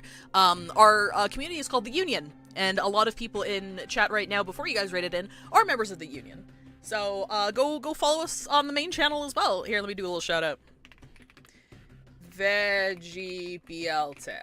There we go. Come join the Union.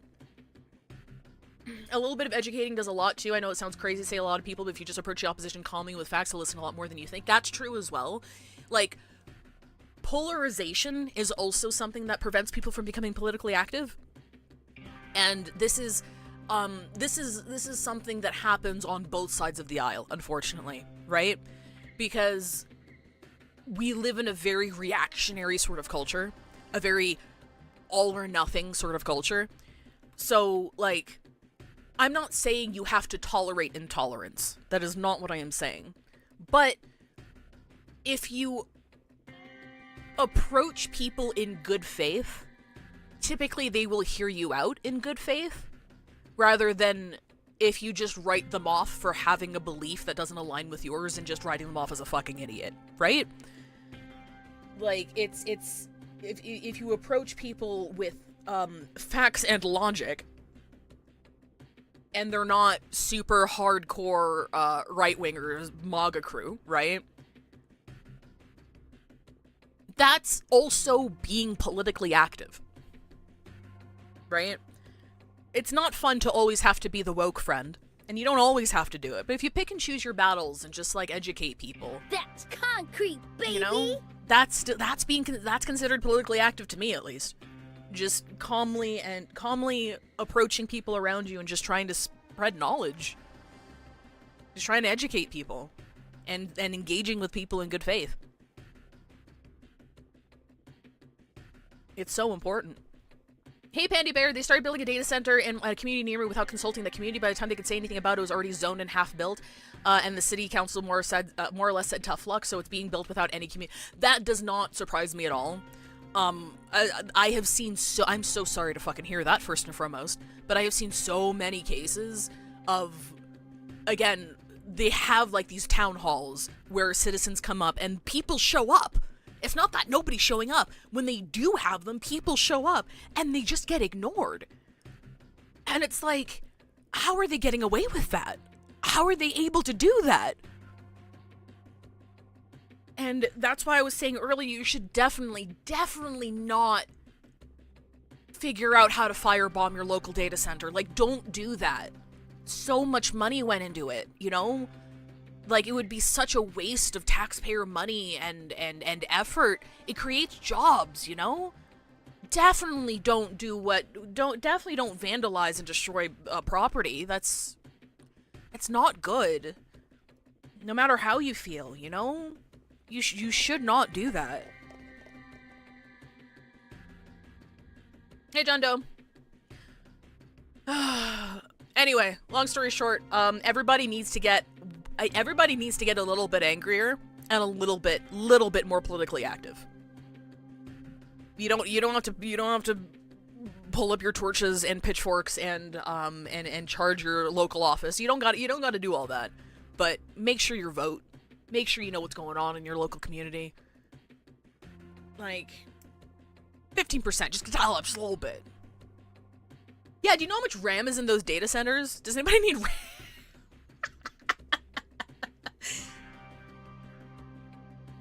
One council officially moved online only halls for people's safety because they couldn't handle the heat.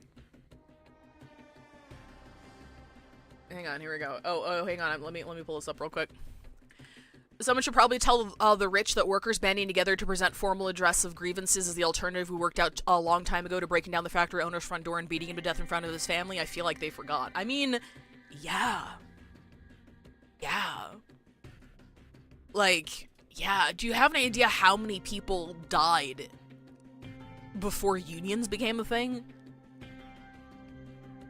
As in, like, unions were trying to become a thing and companies killed people for trying to do that. And, like, I think in general we've forgotten how to use violence to get what we want. And it sucks that the right seems to be the only ones doing it. And I don't think they should keep getting away with it. But don't use violence, guys. Don't use violence because that's illegal. That's legal. I just want you to, like, feel violent, you know? Like, don't go out and take circular saws to your flock cameras. Don't do that. That is very, very illegal. I don't want you to get in trouble.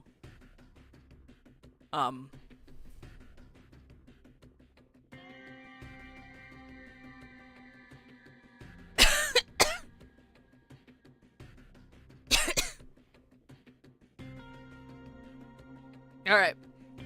Please learn from the French. They set fire to Parliament because the politicians fucked around. I would just, yeah, for anybody coming in on this discussion who didn't hear us talking about this before, like, it's kind of an ongoing joke to, like, make fun of the French because haha, French people. But, like, if you look up what those motherfuckers do whenever their government does a single thing they don't like, I think we all need to be more French, actually. I think we all need to be, like, a little bit more French, just in spirit. Detroit become French. All right. Well, that was a big aside. Sorry for the detour. No, I'm not. We'll continue with this story. What just happened for anybody just coming in? Basically, the crossover with Atomic Heart is justified like the Assassin's Creed crossover was, in that they basically take a magic portal to another world. We're here in the Atomic Heart universe, and our main cast are pretending to be scientists. Highly decorated, celebrated scientists to learn more about the research and technology of this world to see if they can bring some of that information back with them to solve some crises that are happening in their world. Unfortunately, a terrorist attack happened, and there are brain implants that are killing people. And the dude responsible for it, instead of giving us an antidote, just killed himself in front of us. Literally just straight up shot himself in the head. So that's where we're at. That's what just happened. And that's why I wanted to finish eating before we continued, because I'm like, actually, I don't want to auto my way through this. I want to see what happens. Mesmer Jr. crosses another item off her list. There's been no sign of improvement from any attempt yet. Atropine, binactazine, pralidoxime. We've almost tried everything. How's X? He's currently starting to experience the symptoms of the polymer-induced madness, but we're trying to, part of our group is currently live researching an antidote and testing it out on people who are infected but have not completely turned yet. Maybe obidoxime? We'd have to be extremely careful with the dose. It worked! We found it! Mesmer Jr. bolts upright at the exclamation, though she balances optimism and pessimism as she follows the voice to its source. The 6th antidote worked! Subject 6 has regained consciousness! Oh, crispy critters. Finally. Don't celebrate yet. It could be terminal lucidity. We'll need to observe him a little longer, but we can start preparing his antidote for the others. If we determine it's effective, we'll start treatment in order of severity and length of seizure. That's another thing. Since we started playing the story yesterday, a lot of people who have watched are Atomic Hearts fans, and I was like, yo, if you're an Atomic Hearts fan, point out shit that you see in this crossover that they put in there that I wouldn't know about because I've never played. And apparently there are a lot more Atomic Heart references in Reverse 99 than I thought. And one little funny thing is apparently Crispy Critters is P3, who's the protagonist of Atomic Heart, the guy that you play, is his like little catchphrase. And I'm like, that's really funny because critters is like the catch-all species term for what's the easiest way of describing them? Magic animals. Wild magic animals is probably the best way to summarize it. So when he comes in here going Crispy Critters, I'm like, hello? And they even made a joke about it in there. It's like, critters? You have critters here? Cool. Also, hi Gulo98. Thank you King Mizu for the follow 7 minutes ago as well. Sorry I missed you. I do know about the horny vending machine. Has that shown up? She has not only shown up, but she is playable, and they gave her out for free. So I do have the horny fridge in my character roster. Mesmer Jr.'s commands are carried out immediately. Soon, the first group of patients regains consciousness. Phew. That's an immediate amelioration of symptoms. I think we've found our winner.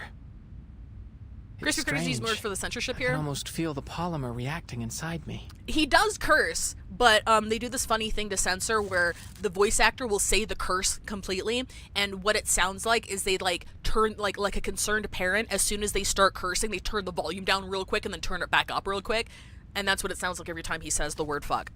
It's very funny. It's possible that you're more sensitive to the treatment, just like you predicted. I think you may have saved my life, Mesmer. Just don't ever make me have to do this for you again. No more random injections. Got it?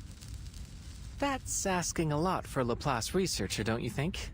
Oh yeah, at the beginning of the story, he was like, oh, people here have like polymer injections, I'll get one, and then he does it. Just no questions asked. He's like, I want to see what the polymer injection does, and I want to control machines with my mind like they do here. And it was entirely in character. That's just how he rolls. This isn't Laplace. You really can be insufferable sometimes. What happened to the power? Is anyone using a respirator? Get them on a backup immediately. It's not the power. Everything's still running. Self-destruct sequence activated. Countdown. 15 minutes. Self-destruct sequence? Mesmer Jr. and Little X. Mesmer Jr. and Little X. Your parent is waiting for you at the power control room. Hello? Repeat. Your parent is waiting for you at the power control room. Huh? That has to be Vertin. She might be in trouble. I guess we'll have to go find our parent. The half-mad scientist sits up and unties the ropes around his body, while his colleague rolls her eyes. Looks like I don't need to worry about your condition. Are you sure you're ready for action? Absolutely. Just as long as you don't expect me to be as dexterous as the twins. But what about the other patients? We've got things handled here. We've even got the drunk back on his feet. Just go.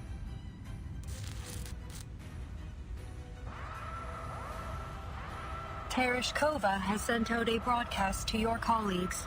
Not gonna lie, his crossover made the last quarter of Atomic Heart great, because a plot point occurs that legit made me go, oh hey, remembers a crossover, oh fuck no. As soon as we're finished, Brent wrote it, I want you to tell me more about that. A large number of Maxim's robots appear to be leaving their patrol routes. Mesmer Jr. and Little X sound like rap artist names, oh my god, they do! Given the circumstances, any attempt at evacuation will be a significant risk. Should we proceed? They let Vertin out of sight for 5 minutes and everything got worse. Yeah, that was kind of weird, wasn't it? We have to do whatever we can to preserve lives. I mean, I feel like not Malcolm. Maxim was gonna kill himself anyway, but the fact that we were there for it was kind of gnarly. Understood. I will attempt to locate suitable vehicles within the facility. Oh, it's a big spoiler, that's why I didn't specify. Okay, that's fair. Comrade Doctor, your friends will arrive in... Crispy Critters, yes, they're playable. They're the big crossover units for the patch. I did not pull them myself because there is a unit that I need to grab next patch, and I would not have the funds for her if I picked them up. But they're really cool. 3, 2, 1. Left opens the door, allowing two Laplace researchers to tumble inside. They look singed and smell of burning metal. As the door closes, a horde of violent robots slams up against the heavy door. What's this about a self-destruct sequence, Vertin? Where's Maxim? Shoves the man with a gunshot in his fucking temple, like under the desk. Don't worry about it. Her eyes follow a glance down to the floor. Maxim lies in a pool of scarlet blood. A hole is pierced through his temple. His hand is still clutching the instrument of his demise. I couldn't stop him. The sequence was activated as soon as he died. It appears that Maxim programmed a tripwire into the facility's self-destruct protocols. Why does the facility have that? The only way to abort the procedure is to enter the administrator password, which has been altered. Speculation. And only Maxim knows the password. Mesmer Jr. moves her eyes from Maxim to her companion and immediately connects why she is needed here. I may be able to use artificial somnambulism to extract information from his dying brain matter, but there is a complication. Oh, that's dark. She needs not state the obvious to anyone present. A bullet went through his head. Let's hope he didn't destroy his hippocampus. He's been polymerized, right? We already saw that it preserves some measure of the individual's brain activity after death. But we can't possibly predict how artificial somnambulism would interact with a technology like that. And even so, we know that the polymer doesn't preserve life. It only extends a limited imprint. We can't be sure of the extent or even the stability of Maxim's memories. So she's an artificial somnambulism specialist, and all that is that it basically provides psychotherapy by allowing you to explore your subconscious via your dreams almost. Diving into a dead man's dreams? Even if we were fully equipped, and we're not, we could still end up lost in it. Nevertheless, what other option do we have? So, I'll play the mad scientist yet again. It's becoming a pattern working with you two. X, I'll need some improvised equipment. I'll make a list. I don't care if they run on a hamster wheel or marbles running down a course. Just make them functional. I'll facilitate your every expectation. Left, would you mind giving me a hand? Searching for keywords. Artificial somnambulism. 0 results found. But I am at your service, comrade doctors. First, we need a glass harmonica. Is there one here? Unfortunately, the Polymer Exhibition Hall does not contain any musical instruments of that variety. But it's essential for artificial somnambulism. X, can you build it? Sure. Give me 4 hours and a room the size of a football field. This isn't the time for jokes. Left. Could you find a suitable substitute? Searching for exhibits with similar functions and potentially useful raw materials. As if waiting for the most dramatic moment, the repair vendor in the corner reactivates, bathing the room in red scanner light. Sounds like you could use a little assistance. There's the horny fridge. I can make you a glass harmonica. Just so long as you give me what I need. Nora, I thought you were out of commission. Truth be told, I've been trying to get out of this place since the self-destruct sequence started. But I'm trapped here, alone and unloved. If only some handsome hero were around to carry me to safety. But since I don't want to die surrounded by a bunch of brats, how about you help a girl out and feed me? We'll need as much glass as we can find. It's really funny. There was a plot point earlier where Vertin was like, "Yo, can we do something to make her less horny?" And then we slapped her with a filter. It was really funny. At least I thought it was pretty good. In no time at all, X has managed to direct the construction of an awkward but functional glass harmonica, though the various parts nearly fill up the entire room.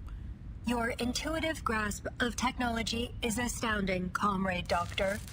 I have made a recording of your process for future reference. Oh Christ, the Atomic Heart universe now knows what a glass harmonica is. I know I said you could make it any way you like, but will this thing really work? I'm positively certain. It's an unorthodox design, I know, but the physics are sound. Hey, Iskendi. Welcome to chat. I'll take your word for it. Now, who's going to dive into Maxim's dream? Oof, I wouldn't dare be caught with such a hideous man. That hole in his head was practically an improvement. Dog. Me. His let me body's try. still warm.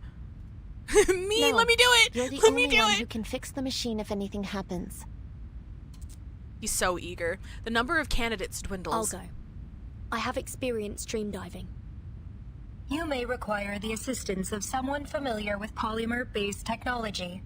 With your permission, I will accompany you, comrade. It should be possible to send you both. I've created an interface on the device that Left can plug into directly. I suggest against it. We can't afford to lose both of you. Your concern is noted, Miss Mesmer. But the risks are greater if either of us goes alone. I'm going to need a long vacation after this. Vertin, put the helmet on. Left, plug in. There may be a brief tingling sensation, but don't panic. It won't last. A tingling? Yes. One of the side effects of artificial somnambulism. Understood. Ready to connect. We trust you, Mesmer Jr. X. Appreciate it, Vertin. I'll fortify the room as best as I can. We should be able to hold out for now. All right. I'll guide you in. Is there a Mesmer Senior? Yes. She comes from a very long line of arcanist researchers, and her family history is very fucked up. When she made that offhanded comment of being raised in a lab, she kind of means that literally.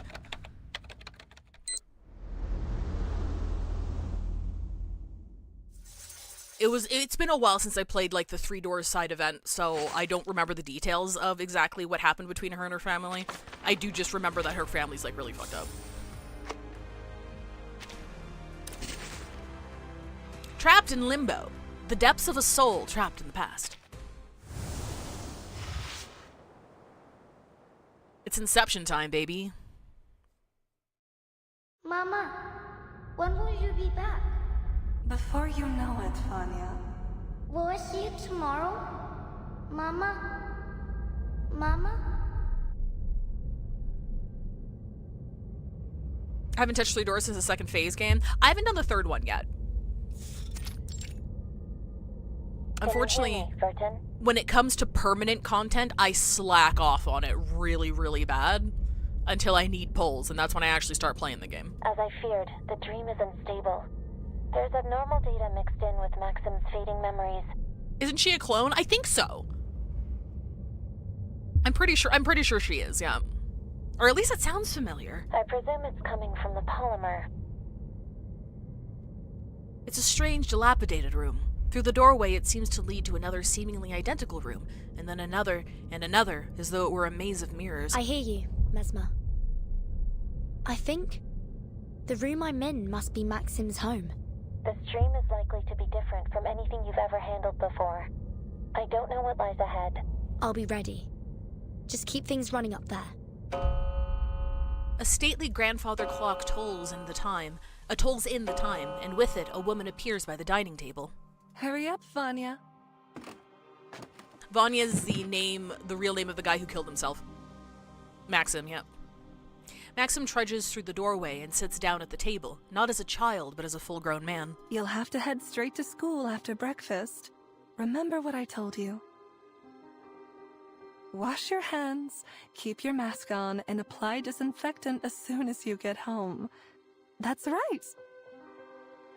The woman holds up another finger with each reminder. It's the gentle sing-song instruction of a mother to her young child, completely oblivious to his apparent age. After that, the woman turns to the sink and goes through the motions of washing a dish, yet there is nothing in her hands. A moment later, she answers an unheard question. No. Mama probably won't be home tonight. Neither will Papa. Have you finished? Off to school then. Let the teachers know right away if you feel ill. Understood? Basically, one of her family members was falsely institutionalized, discovered artificial somnambulism during it, and the family waited for him to die through hospital mistreatment, stole his idea for somnambulism, and made history forget all about him. Oh my fucking god, that's right! He was institutionalized! Oh shit, I forgot about that!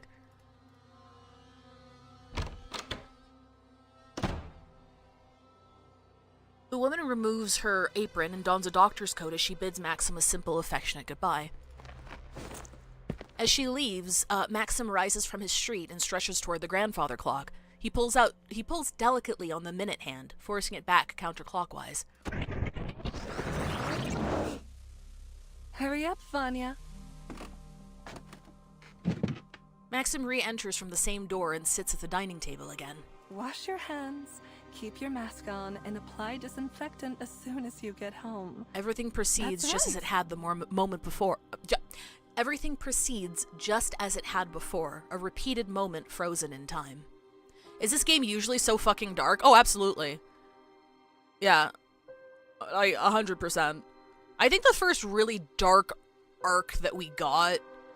Actually, no, it starts off pretty fucked, because it starts off with Manus Vindicte triggering the Great Depression early. In order to rouse the storm. And then we have like a Last Supper moment with everybody that we met as they slowly die one by one, with the rain falling on them. So yeah, it's always been pretty dark. It's always been pretty dark. This subliminal space bears notable similarities to Limbo. Limbo? Like in the Divine Comedy? Divine Comedy fucking bitch! The name was chosen based on its similarity to the liminal spiritual realm. We use it to refer to subconscious spaces generated by polymerized individuals. Oh, okay, so as was mentioned in chat, it looks like Atomic Heart also has like dream exploration mechanics or part of its lore, so it's interesting to see it merge here.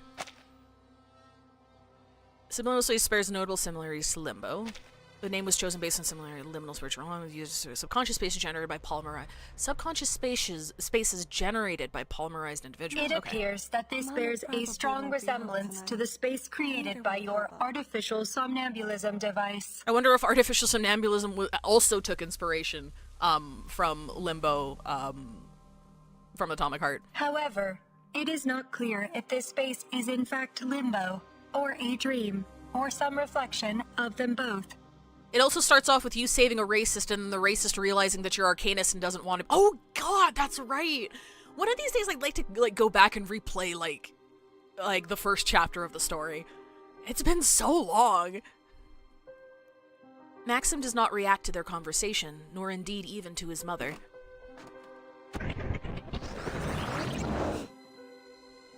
He simply returns to the clock, time after time, winding the moment back. We're on a deadline, remember? Keep your We need mask to on induce and Maxim to apply recall his disinfectant password. as soon as you get But home. try not to push him too hard. That's right. There's no telling what additional stress might do to the dream state. We're already operating in the margins. Maybe start by collecting clues from the surroundings. This moment must be from Maxim's childhood. Do you have any idea what's going on? No. Speculation. This appears to be during the early months of the plague. During this time, hospitals were overloaded, and doctors were often forced to work long hours, isolated in quarantine zones. As they talk, the clock's hands suddenly speed up, fast-forwarding the scene in the room until it chimes again.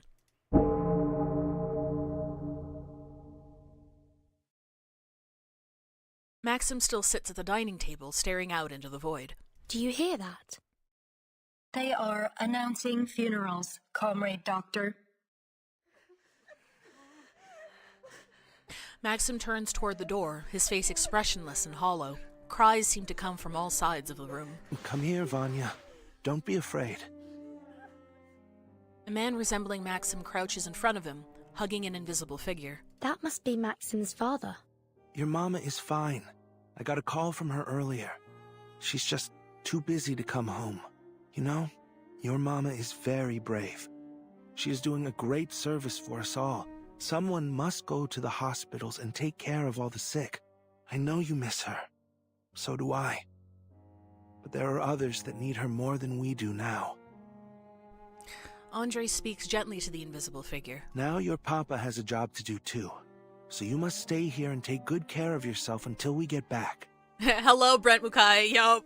He does so many, NPC voices in this game. Every time he pops up, I'm like, narrator. Don't worry about me, son. I'll send our little robot round to say hi whenever I can. The man produces a small robot from his pocket. It looks identical to the one in Maxim's family photo. That sickness has hurt many people, but your papa will do something to stop it. Since robots never get sick, we'll have them keep the world spinning. That is how we will save our land and our people. Andre passes the invisible figure the little robot, though it disappears as soon as it leaves its hand. Promise me, you'll take good care of yourself, Vanya. The number of deaths had already exceeded 20 million at this point. Jesus. Soviet society was on the verge of collapse, and the death toll continued to rise until Dr. Sechenov helped to invent the redemption vaccine using his polymer. Maxim at last seems to react to their presence, though he does not turn to face them. Andre leaves and the clock's hands speed up once more. Maxim returns to the dining table. The door opens. Two men in protective suits enter the room. Before they say anything, that same near-invisible presence rushes over to hug them, yet they seem to push it away. You're mistaken, comrade. We're not your parents. They seem to have heard something and look at each other. Listen, son. Can you gather up your family's papers? Then you'll need to come with us. Your parents... they... Anyway, just follow us. We'll take you to them. Quickly. Drawers open and close in rapid succession as the presence seems to follow their orders. After the last one is closed, the two men escort the invisible child outside. The clock stops ticking. I think that might be all that's left of his memories. Maxim at last turns to face them, though he gives them only a single empty glance before he staggers back toward the grandfather clock. This time, however, one of them stands in his way. Who are you people? Leave me alone! Maxim, you can still save lives before it's too late. It's time to let go. Why? Why? Maxim's voice booms out everywhere and all at once. Even the knives and forks on the table clatter with his voice. The day I left with those men, I saw my neighbor hugging her mother. She was back from the hospital. I remember they had a robot carrying their suitcases. One just like my father made. She survived. She didn't leave her child alone. Why me? Why my family? It isn't right! My mother had saved her! My father made the robots and took care of them. But they didn't get to come home. They left me alone. And all I had to remember them were the tattered medals the government gave me on their behalf. I never learned where they were buried. They could be lying in some unknown, unmarked pit. Or buried away ass! I know all too well how painful it can be to accept your loved one's sacrifice. But we have a responsibility to ensure their deaths were not in vain. The tableware and the little robot collapse suddenly. A few memorials. A few medals. Then things changed. People stopped remembering. They started saying that it was the collective that saved them. That's right. The collective.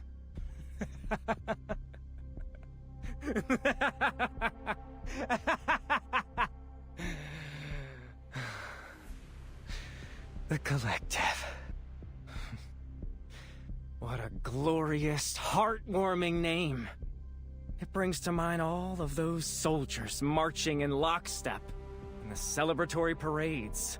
Thud, thud, thud. Behold our march to the future, comrades. We will build a new world forged by our hands. Aren't we all so proud of the collective? People's heads became filled with these lies. They forgot all that we had gone through. Or maybe they just wanted to forget. Then the monuments changed. Suddenly, they all had his face, his name. Ah, okay. There was no room for any others.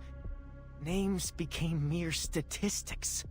Mothers and fathers, children, dead and forgotten in their millions. But not him. He was Dr. Sechenov, inventor of polymer, savior of the Soviet Union. Over and over, all the glory, all the praise, everything went to him and his damned polymer. Maxim twists, kicking the dining table with enough force to rattle the dishes. How can that be? Why does he live when they had to die? How can we go blindly into this world he created? Our graves were just stepping stones on his march of progress. Men like Sechenov only look forward to their bright and limitless future. To them, the sooner the dead are forgotten, the better. That isn't true, Maxim. Of course, the ones that survive should mourn and honor those they lost. But we also have to move on. Not to forget, but to build again. You let yourself be trapped in the shadow of your loss. But I know your parents wouldn't have wanted that for you. Don't tell me what they think! Black smoke billows out from Maxim's body as it begins to fall apart before their eyes. The ink... Oh, I missed it. Hang on. People use the data to pretend that a few kind words are enough to bury the dead. But then you praised them and took everything from them. It isn't fair! Oh. Wait, can I swap out? I cannot remove the helper from battle. Okay, it's okay. It's alright. There is time still to avoid Yo! your Hang on, hold up. Their boss designs are always so fucking good. Hang Are on. you alright? I'm reading a massive shift in the dream space. We're fine for now. It's just Maxim trying to stop us from exploring his memories. I hate what this society has become. They forget so easily. Those pocket watches are whispering something. Don't listen to them. If they impact your emotional state, it could have unpredictable effects on the dream.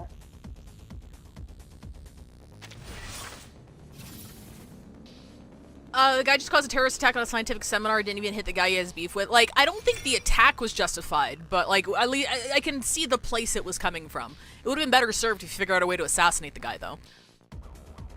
I agree, the execution's kind of weird. Execution doesn't quite make sense, but I think he more wanted to, instead of killing a single person, he wanted to impair the reputation of the technology that stole his parents' glory, or rather took credit for his parents' sacrifice, I should say. So I can see the motivation there. That's cool, because you can see his image in there, and then, like, the pocket watches are like the audio logs in Atomic Heart, right? So, like, he's literally, like, trapped in his memories. This shit's cool. I love their boss designs. They're cool. Alright, hang on, we gotta fucking... Oh, wait, we can attack. We can... I'm going to boom. Computation check. We do The bap. dead embrace you. We do boom. Magnetic field deployed. We do bap. Overclock restrictions lifted. We'll do... Actually, I'll save this. Valid data. So obvious. Show mercy. A flood of information. Repolymerizing. Polymer release function engaged. Interacting with polymer.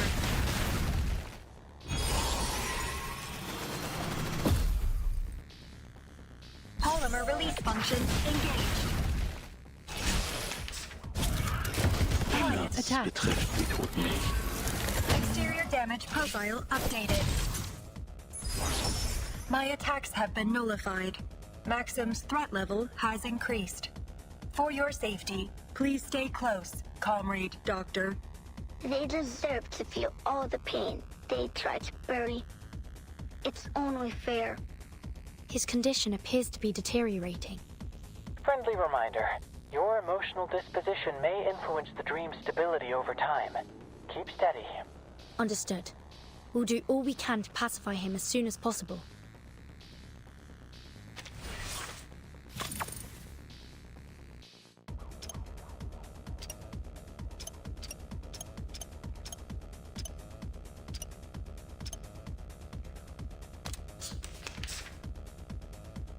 We'll do a boom.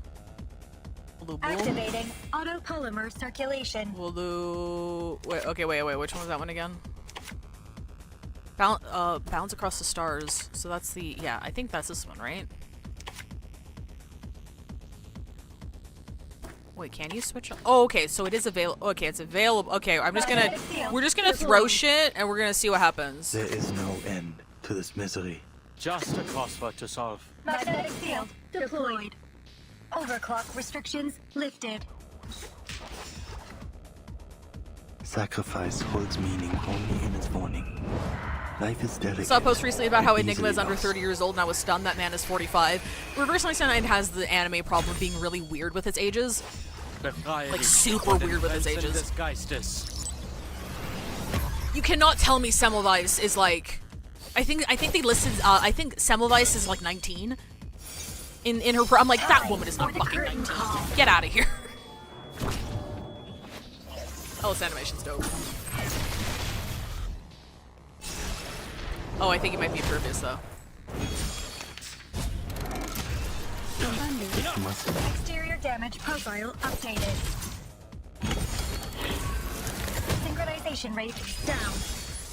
Their ult is stepping... I know, right? That's just crazy. Able to handle this much stress for long.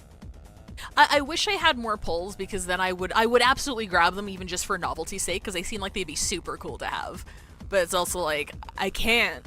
Rhiannon's coming next patch, and that motherfucker's broken as shit. And I only got 75 pulls, dude. We need more processing power.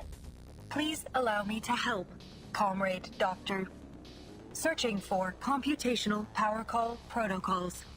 Search complete. Initiating protocols. Protocols executed. Okay, what do we got? We got some star power. Activating autopolymer circulation. Oh wait, we got this. Oh wait, hang on. Let's not do that one. Let's do this one, because this one's precast. And then we do, oh wait, hang on.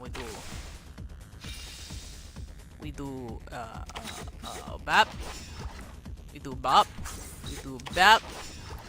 We do bop. Computation check. We do boom.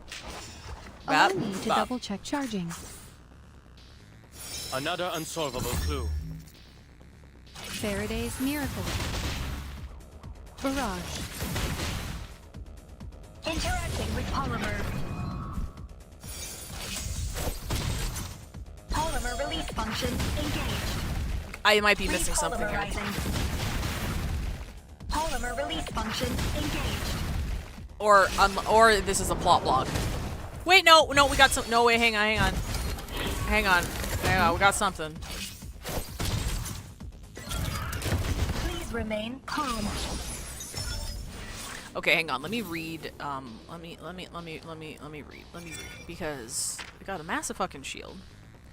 When attacked by stronger. Oh, I think I got the wrong team for this. So attacking with the wrong Afflatus. I do have Lucy. Let's see if Lucy still counts, though. What the fuck is that? Oh, it's my meds. I'll take my meds in a bit. Hang on. We got Lucy. Just a crossword to solve. We might be able to clutch this. Functioning properly. It's a The dead debuff. embrace you. Loading. Charging. Overclock restrictions lifted. Befreie dich von den Grenzen des Geistes.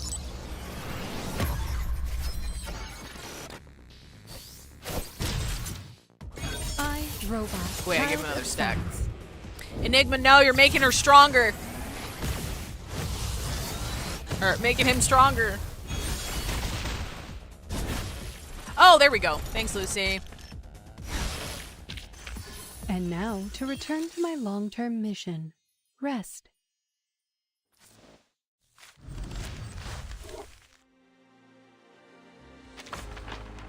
Yippee yay, yippee yay! A drop in the ocean. Sink in or evaporate. Hey Curb, what does it mean? I know the voice actor is like actually German. I also think the voice actor is like the oh, hang on.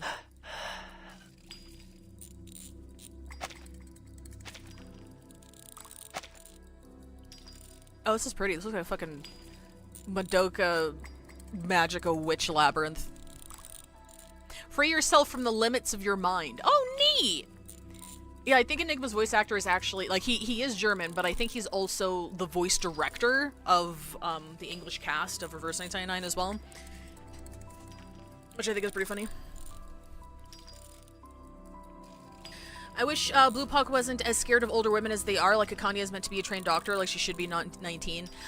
I would argue for Kakanya specifically, like, as Redshifted pointed out, like, for Kakanya specifically, she's supposed to be too big for her britches, right? Like, she's supposed to be, like, a try-hard, she thinks she knows what's best, like, she's trained for this, she's talented and everything, but she's also very young, she's very naive, so I think Kakanya is one of the few characters, and, like, it makes sense that she's, like, super young, but, like, I also agree with you in that we need more cool, old lady characters, or even just elderly characters in general, especially because, like, they're not afraid to have them with, like, varied designs and everything as NPCs. So it's not like they're incapable of creating them, they just never make them playable.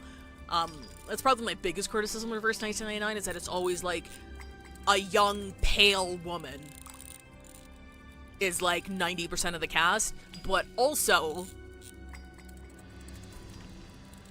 That's not a Reverse 1999 problem, that's just a gacha game problem, so it's like, okay. at least they do come out with other designs that are extremely unique compared to other games that I play. And with the female character designs, even though, like, the base characteristics are very samey, again, it's always a young, pale woman, I actually love the fucking outfits, and they're usually written very, very well, and... like, the fan service is more up my alley. Like, they still make sexy characters, they still make, you know, sexually appealing designs and stuff, but, like, they put a lot of, like, love and care into, like, the outfit designs and everything, and the characters are also very well written as well, and usually have very compelling arcs, so... It's not to disparage against other gacha games on the market, I just like how Reverse 1999 handles it a lot more. It is actually ad break time. We're gonna pause right here. We talked about capitalism a lot. I'm sorry, folks. I'm gonna pause right here. We're not gonna continue until you get back. So I'm gonna go ahead and hit it, and I'll see you guys in 3 minutes. Capitalism!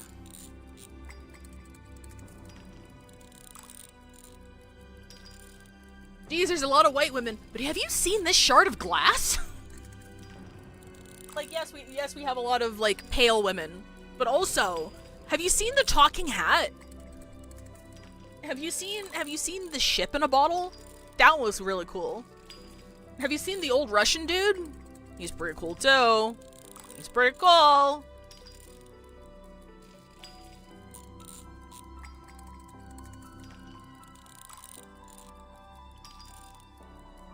I always feel the need to over-explain myself whenever I talk about designs as well, because again, this is not me saying sexy designs are bad. This is not me saying that fan service not tailored for me is bad. It's not saying, oh, Reverse 1999 is so much better than all the other games because the women don't dress like sluts. It's not what I'm saying. It's not what I'm saying.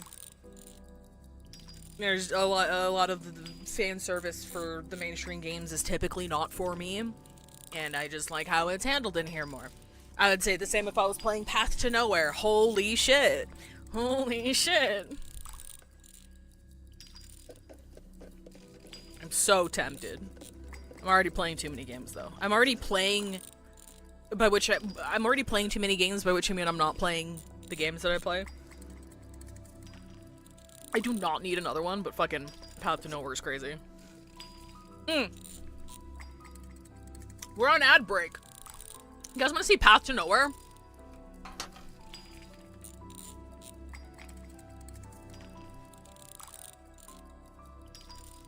Look at this shit. Look at this shit. This shit's insane. Hang on. Where do we go? Hang on. Path to Nowhere characters. Have you seen this blob of ferrofluid that's so roommates with his boss? Oh my god, they were roommates. Oh my god, they were roommates. She's pretty cool. She's pretty cool. Eh! Picture wiki. Oh god, it's fandom wiki. Oh god. Anyway, yeah, so their designs are like really nice. Their designs are like really good. Like look at her! What the fuck? Sorry. I miss OG Arknights. Can I go? Is it here? Can I go to wiki? Path to Nowhere, where the women are either crazy or love you too much. Exactly. Path to Nowhere was the one where everyone is a prisoner, if I recall correctly. Yes, I think, you know how in gacha games, the player always gets, like, a title? So, like, in Reverse 999, even though it's Vertin, like, you're the Timekeeper. You're the Endman. You're the Traveler. I think in Path to Nowhere, you're the Warden. I think you're the Warden of a prison. I think that's, like, the whole thing. Oh my god. For some reason, nobody wants to keep up their fucking Wikipedia page. So, like, I can only click so much. Do you have... No, wait, wait, hang on. Another funny thing about Path to Nowhere is that, it's honestly a 50-50 whether or not it's a hot man or, a hot butch woman. So I can't really tell from thumbnails too close. Like, I'm sorry. Like, I'm sorry, dude. Like, their design's kind of fuck. I really like their fashion sense. I don't know the name of anybody though. I just see hot women on my timeline sometimes. I just see hot women on my timeline sometimes. I'm like, yeah! Yeah! Toxic lesbian gacha. Exactly. Welcome back, everybody. We're back to trauma. Countless chirpers fall like raindrops, each playing a different voice. I have a son your age. Maybe you two can play together when you're feeling better. No. Maxim flails outward, trying to catch the chirpers as they fall, but each one passes through his fingers in vain. This is a fine gadget, don't you think? Maybe we should install it in our robot's head. We're so very grateful. Thank you. Thank you for not abandoning us. Was that Tide? Oh, for anybody who missed it, Tide Total Spiff, voiced the train, in this collab, and I didn't know until his voice played, and I'm like, oh! And then she was here, and she was like, hi, and I'm like, oh! That did sound like, because she said that she did the train, and we heard the train right at the start of the story, and then some NPCs. No! Like, I think that was Tide. We're so very grateful. Thank you. Thank you for not abandoning us. It does sound like him. One of the chirpers reflects in the dark pools of his eyes. Papa? Mama? Vanya, has our country survived? Yes, Mama. People are even growing flowers again. I picked your favorites, but I couldn't bring them to your funeral. Make Tide an Arcanus! Make Tide an Arcanus now! Are you taking good care of yourself? What is life like now? Are the people happy? Rosalia sounds like the same voice actress who does Eternity. She sounds like Eternity with a slightly better mic. Life is... I'm pretty sure it's her. I wish I could see all the latest technology. What can robots do now? Maxim buries his head in his hands, his voice muffled. It's all so wonderful, Papa. Mama. We stopped the plague, and now we're going to explore the cosmos. And what of you, little Vanya? How have you contributed? Everything has gotten better. I wish you could see. We're just happy to know things are better now. Though, I admit, I am jealous of you. Shouldn't you be angry? They're enjoying this world because of you. But they don't even know your names. They don't know what you gave up for them. What I lost for them. If I remember correctly, I like how this was foreshadowed a little bit as well. Because if I remember correctly, when you went to the museum, there were 3. I'm pretty sure there were 3 museum entries that you could read. And I'm pretty sure the doctor was mentioned on all 3. But, like, the people who were sacrificed were mentioned, or who sacrificed themselves getting their country to a better place was, like, a footnote in 1. But then it was, like, it was a line that said something like, and we thank those who sacrificed themselves for this country, for the greater good. Just like Dr. whatever his fucking name is, worked towards the greater good. And it was, like, just immediately, they couldn't even linger on talking about the people who died for it. So I just remembered that as the scene was coming up. I'm like, they did do that, didn't they? Why should we be angry, son? All that we did was in the hopes that the future would be brighter for our people and for you. The future is yours now, Vanya. All we want is for you to make it a better place. Don't let us down. He won't. I know our little Vanya has grown into a good man.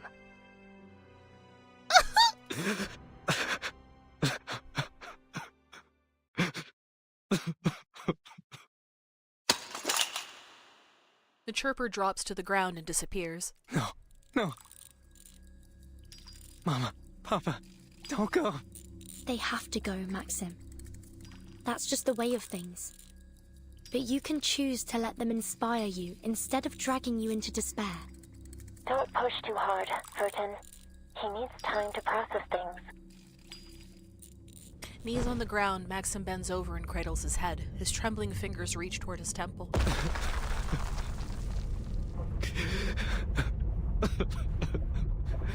I want to go home. Oh, he lost his portrait image, dude. His portrait. Oh, he doesn't have a portrait anymore. Warning. Data overflow detected. This space may be compromised, comrade. She's right, Vertin. I'm reading a cortisol spike. You don't have much time before his brain activity shuts down.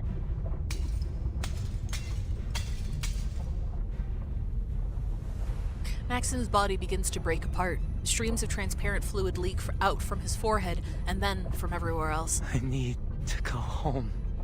His dream state might collapse at any moment. You need to get out of there. Not without the password. Is there anything else we can do? Absolutely not. Your safety is top priority. Find somewhere secure now. I'm dragging you out. Wait, that fluid must be polymer. It might still have an imprint of his memories. It's our last chance. There's a sudden burst of commotion from the huddle of survivors. The leaking substance turns into a small flood, rising up to the ankles of the 2 intruders in his collapsing dream. If these are his memories, then where's the password? Did you hear me, Vertin? Get out! Give me more time. I can still find it. The rising fluid begins to cover the chest. Comrade Doctor, you must leave. I will continue the mission. What do you mean? How? Ho ho! My sensors and processing ability are more efficient than yours, comrade. I will have a higher chance of retrieving the password in the time we have left. She generates an egg-shaped barrier to create a safe zone around her companion, parting the viscous fluid like the Red Sea. She walks toward Maxim. The closer she gets, the higher the pressure on the barrier, causing its surface to crack. Confirming Vertin's status. Operable. Disconnect. Wait! Hold on! No!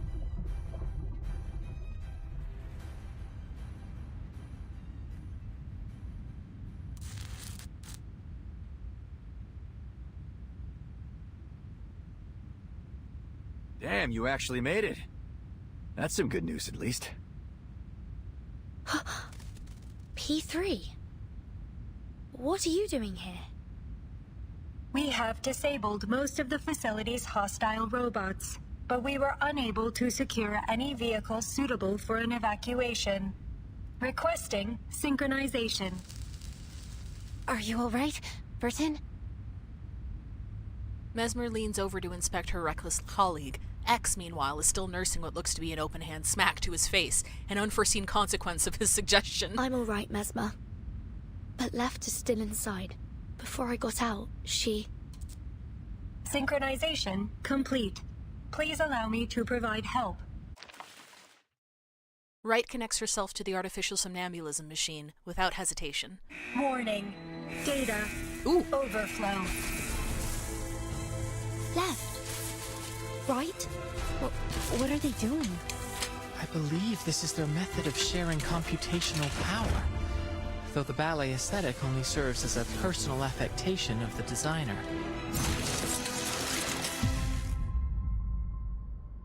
Watch out!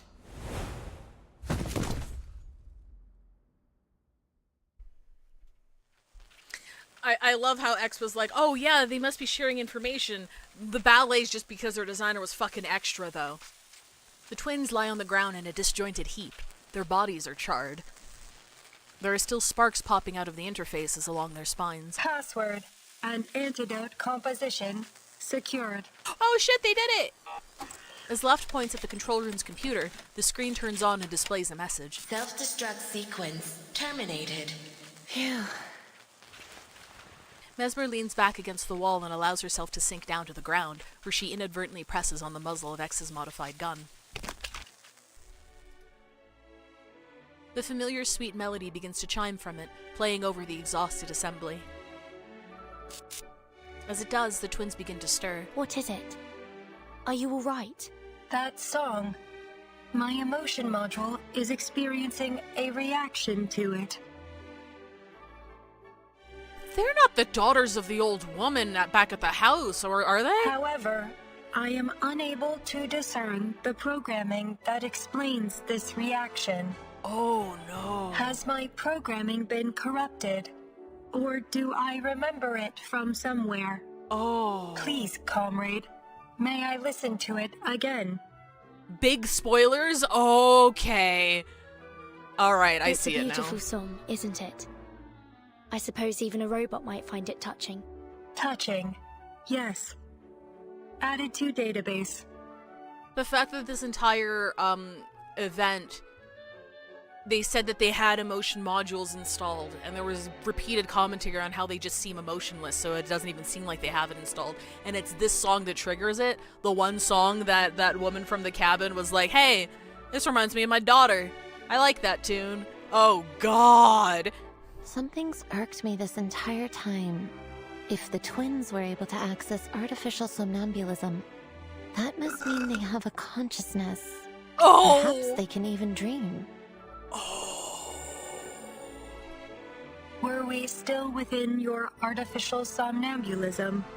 Or was it only limbo after all? Can I dream? Oh, God, they're tied to her daughter somehow, motherfucker. Of course you can.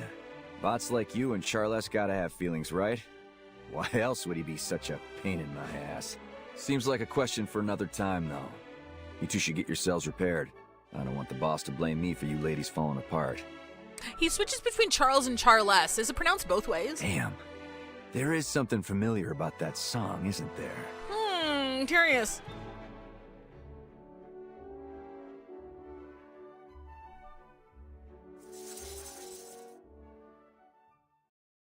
See, that very much feels like a, hey, you should play Atomic Heart hook. Not gonna lie, it's kinda working. The twins' update logs. Wherever her soul goes, it leaves a trail. Input released a mixture of chemicals identified as spring, no further reaction. Input displayed a painting of a tilted white square covering 40% of the canvas with medium saturation, low brightness and contrast, identified as suprematism, no further reaction. Played certain audio tracks. When the Nutcracker was played, heads lifted slightly before returning to original posture. Conclusion, no abnormalities, mental fluctuations within standard range.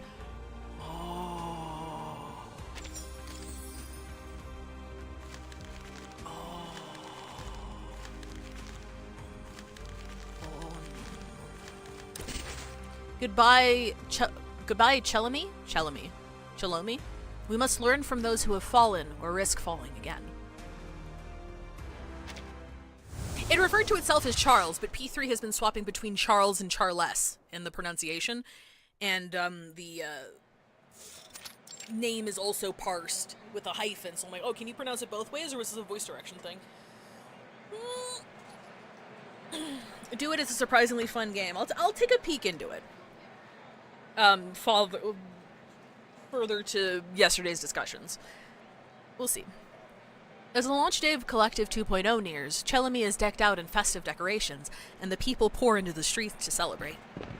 The young visitors step out from the hospital after having been checked over, and look out over the festivities. Have all the survivors recovered?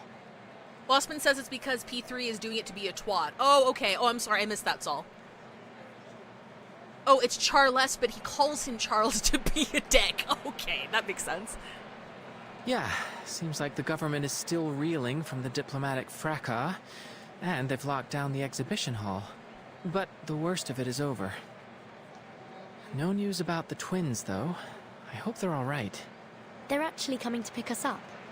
Seems like Dr. Sechenov has already installed them into brand new bodies. And what about Maxim? How do they deal with him? I have no idea. Perhaps Dr. Sechenov will know. Good. I have some questions for him, too. The young visitors walk toward a vehicle, where the twins await them in that same ever-graceful pose. Sechenov looks out toward them through the vehicle's window. If it isn't our young scientists, what a pleasure to get a chance to see you once again. If only I had time to sit and chat.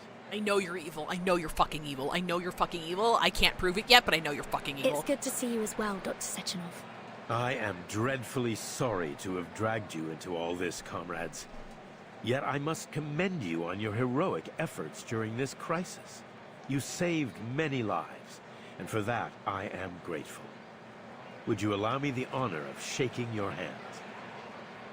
Sechenov shakes hands with each of them, his palm warm and firm, showing genuine care for the young visitors. I've been wondering how I might reward you for all you've done. I don't suppose you would be interested in studying here in the Soviet Union? I would be more than happy to organize some scholarships and accommodations. Can you give me a free copy of your robot ballerinas? You'll have promising careers in the Collective 2.0 project after you graduate. A bright, limitless future awaits. Of course, we're extremely grateful for the offer. Unfortunately, we have to return to our home soon. The visitors pause and look at each other.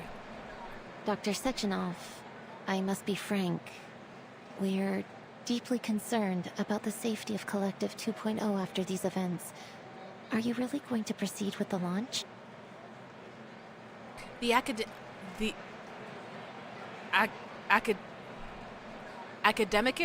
Oh. Academician. Macadamian. The Macadamian thinks for a moment before he answers. Naturally, this Maxim incident has forced us to look deeply into the security of the network. There are no words to express my regret in not anticipating these possible security issues earlier. Academician? Oh, that's a cool word, actually. But we've analyzed the risks thoroughly. My colleagues are already hard at work, closing the system back doors that were used. And we've built in an early warning system to detect similar attempts in the future. I'm entirely confident that these measures will allow Collective 2.0 to launch without any further risk. But we cannot step back from the march of progress. The potential benefits to our people and our nation's development demand we press onwards. Oh my god, Collective 2.0 fucking explodes in Atomic Heart, doesn't it? Don't tell me. Apparently, the incident has not shaken Sechenov's confidence in his invention. The march of progress. I admit, it will be a revolutionary paradigm shift, if it works. If hangs in the air like a lit fuse, said with all of the confidence that one might change the Earth's rotation. Of course it will. We stand on the threshold of a perfect society. The goal of my life's work, and that of every Soviet scientist. His answer makes it clear he has no intention of justifying himself further. Their questions die unspoken. One more thing, Dr. Sechenov. It's about Maxim. He's a true politician. Sechenov sighs. His body has been taken care of. As for the loose ends, we're still discussing the matter internally. I hope to find a resolution that satisfies everyone. The question remains how he accomplished this attack. Someone must have backed his play for their own purposes. Molotov, probably. And I suspect I know who. Molotov and I have always had differences. Oh, my apologies. It's nothing to trouble you with. Please enjoy the celebration. You must excuse me for not accompanying you further. But I'm sure you understand I have a busy schedule ahead. We appreciate your hospitality. Goodbye, Dr. Sechenov. Goodbye, young scientists. I look forward to hearing about your future achievements.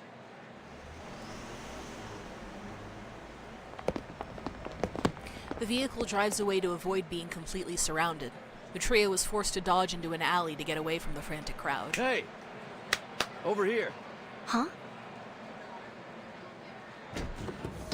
I do quite like how the circumstances of this entire event, like,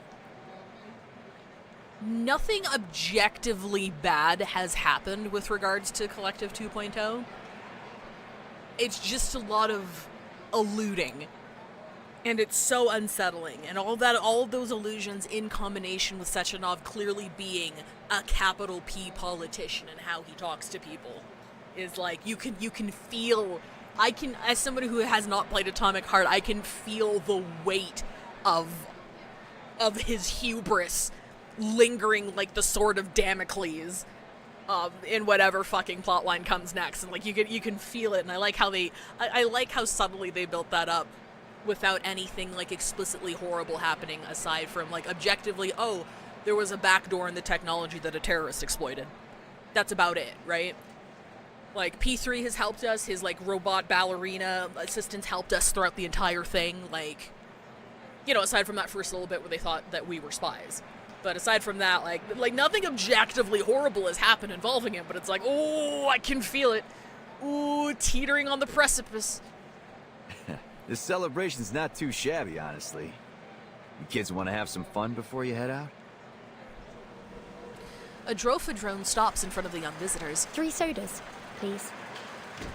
If I've got the memo right, the boss is gonna give a big speech before the launch. Another formation consisting of young people marches beneath them in unison, their faces serious. What's that formation? Let me see. The banner says, "Families of Fallen Heroes, in memory of those who sacrificed everything for the Soviet Union." Life ends, that much is clear to everyone, but in the cheering faces of the crowd there is a promise that those that came before pave the way for tomorrow. The sacrifices of one generation fuel the achievements of the next. Even if it takes many generations to get there, those dreams may still come true. You gotta put that on a plaque, kid. Come on, don't be so serious. Let's have a little music to lighten the mood. What do you say? Sounds good to me. Like, if the event ended and it's not a collab, he might be fine, but the knowledge that there's an entire game after this makes the implications feel so much heavier. Yeah. X points his music box gun at the sky and pulls the trigger. Bang! A burst of colorful ribbons fires out in lieu of bullets, accompanied by the soft chime of the music box. You rigged that up in the hospital? Gotta admit, that's impressive. I thought I was a firearms expert, but you managed to make a gun work better with just a music box. You gotta teach me your tricks. Well, it's kind of a patented technique. P3 puts his arm around X's neck, jokingly attempting to make him surrender his patent. They seem to be getting along well. Typical boys. I still find myself thinking about how Left reacted to this song. I wonder what it means to her. It's a real beauty. Kind of song you might play before you propose to a girl. He gives up on squeezing the secret out of X, clearly interested in the topic of the song. What's it called? That would be Waltz of the Flowers, Major. Yeah. Figures it'd be something like that. Can't shake the feeling I've heard it somewhere. No clue where, though. It is a popular song. I wouldn't be surprised if you had heard it before. Nah, It's more than that. It's sticking to me. Like it meant something to me before I lost my memory. Maybe I really did propose to someone with that song. Big neon sign, play Atomic Heart, play Atomic Heart, play Atomic Heart. I can only imagine they chose the song then. Damn, Charles. While P3 falls into a distracted conversation with Charles, X manages to escape from his grasp and sneak back to his friends. I think our experiment is coming to an end. As a gun salute sounds, countless balloons fly into the sky, and a great cheer goes up from the crowd. Mama, that's my balloon! Which one? I don't know which one, but where are they going? To the future.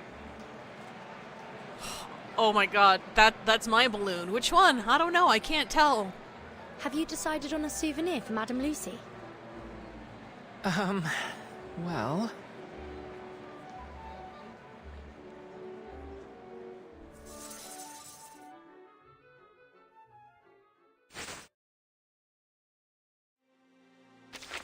An unfinished letter. True greatness lies in what pushes humans beyond their limits. Holy shit, big spoilers, what the fuck. I kind of got the sense that was a spoiler, but as somebody who, again, has not played Atomic Heart, I imagine that, like, this entire lead up is, like, to get you to become interested in playing it. I have no context for what he means. Like, apparently the song meant something to one or both of the twins. And they're conscious, so, like, maybe they used to be people, and then, I'm guessing, like, maybe they're carrying, like, the consciousness of the woman he proposed to before he had amnesia or something, which could, don't confirm or deny, that could be a spoiler, but I also have, like, no context for it, and it does make me interested to see what the context for it is.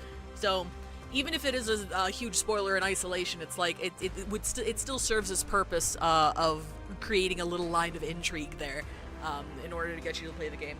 I still have some reservations about it. I need to look more into the studio, and because of obviously what we talked about yesterday, how the timing of Atomic Heart was extraordinarily fucking unfortunate. What with, you know, the war on Ukraine.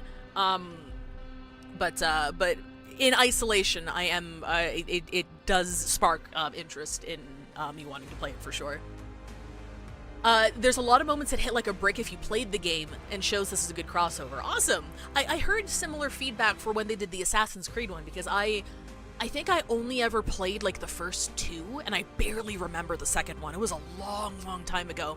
But we also similarly had Assassin's Creed fans in chat pointing out little things that they included, and it was a much bigger event. Not saying that this crossover I'm not saying it lacks, but in comparison to the first crossover we had, they launched this one during like a half patch. It was a shortened, I'm not sure if it was a full half patch, but it was a shortened patch for sure, so we had less time with the collab, which led to like less things that they did with the collab compared to the Assassin's Creed one.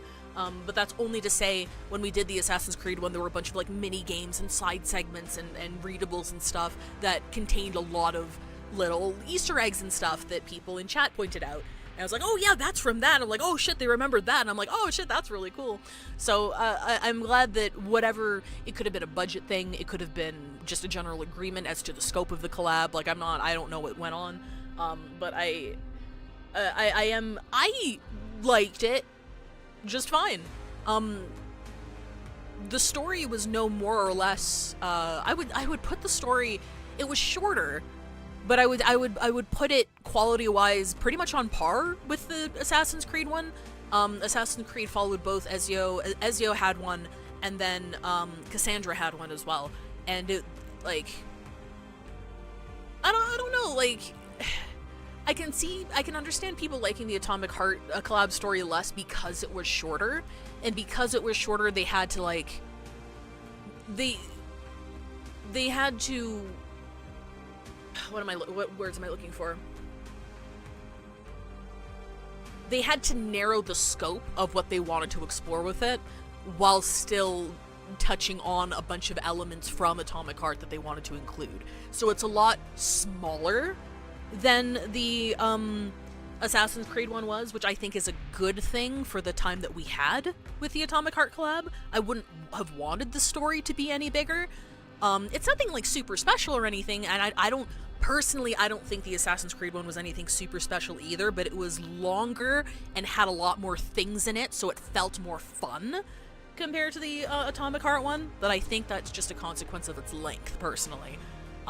In the scope that they took on for the Atomic Heart story, I think it was just fine. I was expecting fun interactions between characters that I know and love, interacting with characters from a series that maybe I'm not too familiar with, but written in a way that intrigues me rather than making me feel left out for not getting the references. And I think they balanced that really well, and I thought it was fine. I thought it was really cool. I liked peeking into a series I knew nothing about through the lens of one that I do. And I enjoyed it. There's a lot of interesting things about how certain things were stated. It kind of makes me want to go play it again. A minigame is coming up in a bit. Is the patch not over in like 4 days? Assassin's Creed Odyssey is good with drop multipliers on. Hearthstone vs 99 honestly fits this collab. Like, even Military Man P3 looks like he fits in somehow, and the twins obviously fit in as well. Yeah, it was really funny, Brent Roden. Sorry if I'm repeating this if you were here, but at the start of the collab story yesterday, when they dropped into this universe, there was a little segment where it's like, oh yeah, Vertin got a new outfit, and it's like, oh, sometimes, you know, the technology gives you a new outfit so you fit in better. But it looks like X and Mesmer Jr. didn't need a costume change. And now I can see, oh yeah, they do kind of just completely fit in, don't they? Oh, it unlocks after you finish the story. Oh, I see. I hope there's not too many minigames then, because Assassin's Creed had like so fucking many. Not a complaint. Again, it added a bunch of really cool things I got to watch and play through, and also it was a lot longer. The collab lasted a lot longer, so you had more time to go through it. But, we're coming up on the very end of it. I don't know if we have anything after this, so we still have an hour before we gotta raid out, so we can go explore that shit together.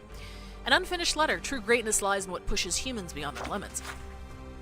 Archived conversation from Dr. Sessionov, okay, or D. Sessionov. Future humanity used to believe that with robots freeing humans. Oh, okay. Sorry, I'll read this out loud. This is a radio it looks like it's a radio broadcast, because there's a radio microphone here, but it's called an unfinished letter. From Sechenov to someone. The future of humanity, I used to believe that with robots freeing humans from all the dangerous and repetitive work, we would spend more time pursuing scientific and artistic breakthroughs, which would accelerate the development of human civilization. But I overlooked the fact that most humans are born sinners. Their greed and sloth are magnified by technology, hindering our advancement to a better world. Therefore, we must start a new project to change the situation, excise the negative aspects of human nature, and bring true freedom to the world. Uh-huh. Tell me more. Tell me more. That's actually a computer. They have hollow projector screens. Oh, okay, sorry, no, you're right. I can see it now. I thought this was a monitor behind, like, a radio microphone. But no, I can see it now. This is, like, a projector, and then this is a screen coming out from the middle. You're right, I can see that. Well, there it is. Well, there's the other shoe, chat. Classified file. What happened and disappeared in history. Location: Power Room, Polymer Exhibition Hall. Exhibits: Metal Watch, Chirper Chain, Surface Pistol. No signs of a struggle. Analysis of exhibits indicates they belong to Maxim. Witnesses claim that Maxim committed suicide using the Surface Pistol. Death confirmed. Corpse intact except one gunshot. No signs of dismemberment or relocation. Post-mortem report empty. Polymer analysis empty. Authorized by the Politburo. The Politburo. What does that mean? Did they take his body to use it for something? Is that what this means? There's no post-mortem report because they took his corpse to do something with it? Uh-oh.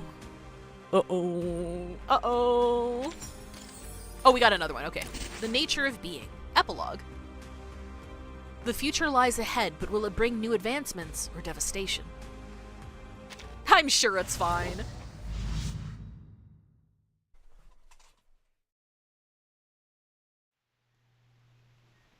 Okay, so this is us coming back. There may be a reason, but I don't know if it's spoilers or not.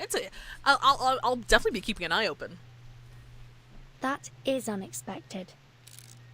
As the trio return from the stage, they notice that what they intended to bring has disappeared, and in its stead is a chirper. Is this the hydrogen cell that you mentioned? It does have a very unique appearance for a power cell, though I take it that this may be a consequence of the alternate technology involved. No, it's not a power cell. Just a talking pocket watch. What a remarkable outcome. The object changed entirely during the transfer. I guess this is another fascinating aspect of the stage. An unaccounted variable, like the butterfly effect. He doesn't have his thingy on anymore, that's good. A hydrogen cell turned into a chirper. The science of that alone is worth studying. Don't you think? Indeed. I am immediately curious what effect the stage might have on my own body if I attempted to travel through it. Would my robotic shell change to fit the local culture and technology of the destination just as it did Verton's outfit? Let's bring Lucy next time. I want to see what Lucy turns into! Why not give it a try and find out? I can activate it again anytime. It's about time you took a vacation, Madam Lucy. Should you intend to visit again, I will make certain to register you as legal visitors. Oh, we can still communicate with them! Left and right appear on the communicator screen. Thank you for your offer, but I am afraid I have to decline. I believe our team is in need of an immediate physical examination after the events they have gone through. In particular, to determine the effects of a certain injection. Personally, I'm entirely intrigued by the possibility of keeping this polymer in my bloodstream. Your well-being is top priority in this particular matter, Researcher X. Can we make it short? The stage could change its destination any time. I don't want to ruin Madame Lucy's prospects for a vacation.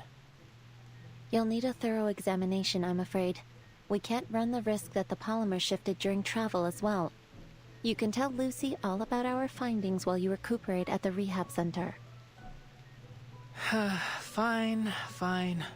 You're the boss. But I wanted to keep the cool extra-dimensional polymer in my bloodstream. While I am intrigued by the prospect of traveling, the changing destinations of the stage do not follow fixed patterns. I am willing to roll the dice, as you might say.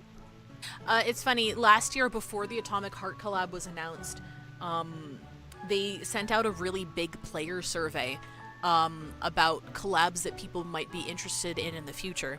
And I think it was like right after the Assassin's Creed collab.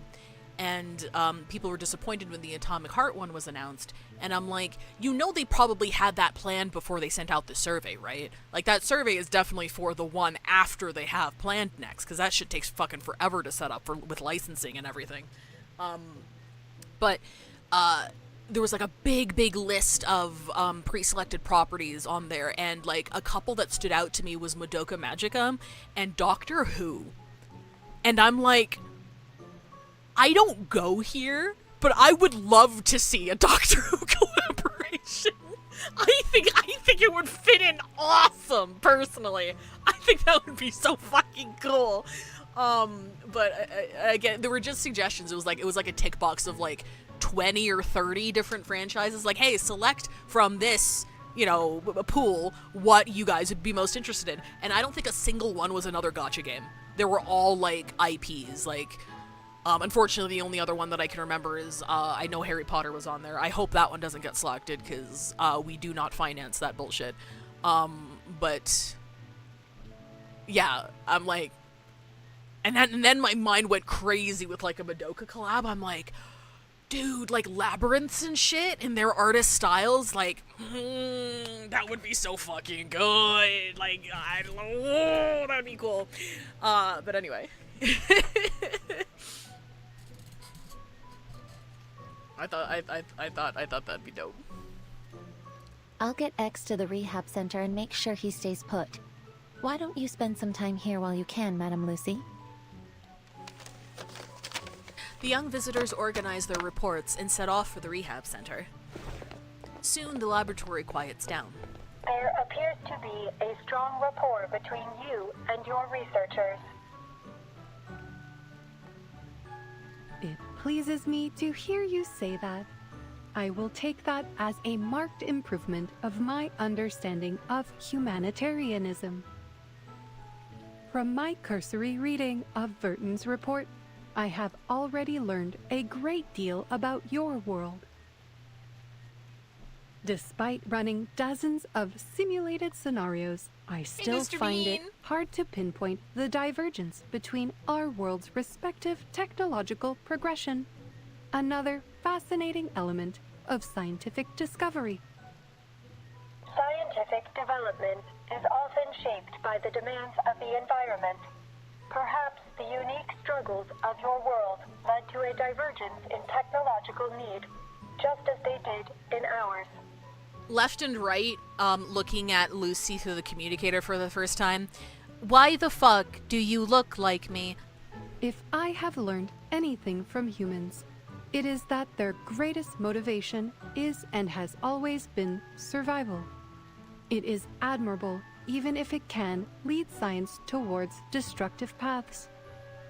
The greatest danger lies in giving up Did I say and hi to Mr. dwelling Bean? in the mistakes I think of I the did. past. Hi, Mr. Bean. I have lived through many generations of human technology and observed their progress firsthand. Setbacks and disasters are inevitable, and but I there will have a always be contract. those willing to take risks Titanium. to bring about a Thank you, better Tired world. Coffee Gay, for the year.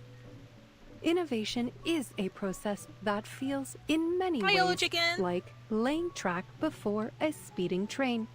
Too often, we only see the hazards ahead when it is too late to change course.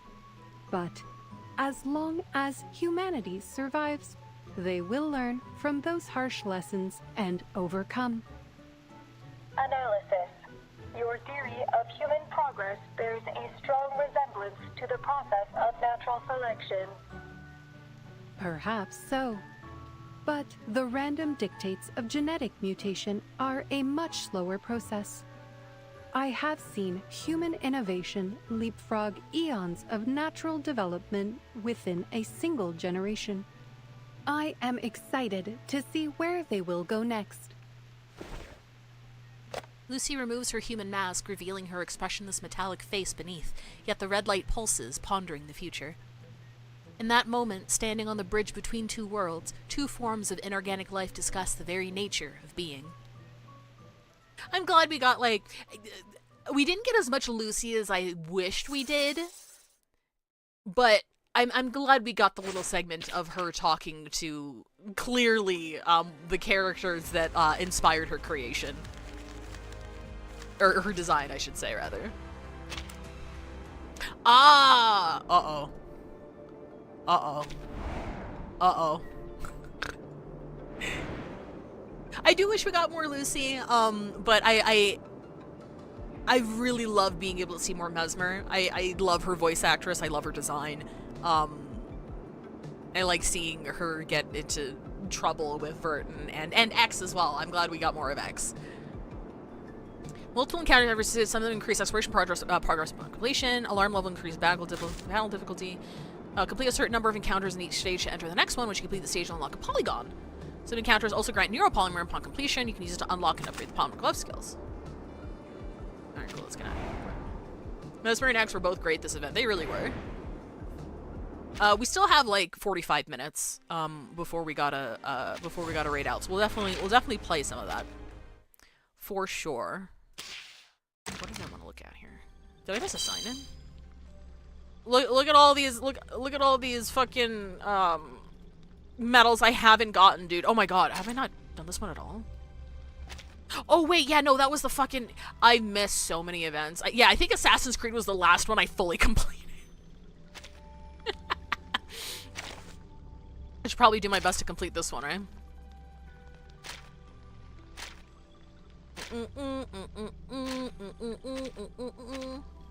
Shaking my head. I know, right? in an ideal world, I would focus on like 1 or 2 gacha games and put my whole ass into both of them, but unfortunately, I fall in love with character designs too much. I couldn't quit the other games if you ask me to, even if I don't play them super frequently. I'm waiting for the inevitable Mesmer 6-star altar. That would be cool. I mean, Eagle got one. That's 1 star higher than her base one, right? I think? I'm pretty sure. That's what I wanted. Bank. Pawn shop. I'm sad I can't pull up for the twins. Wait. Okay, hang on. How many, what's the pull count for next badge? It's anniversary, right? It's an anniversary patch, so we should be getting at least 100, right? Reverse 1999. What was it? Was it 3.7? Yes, it's 3.7. Pull count. The collab pulls and anniversary, well, oh no, wait, no, that's not what I wanted.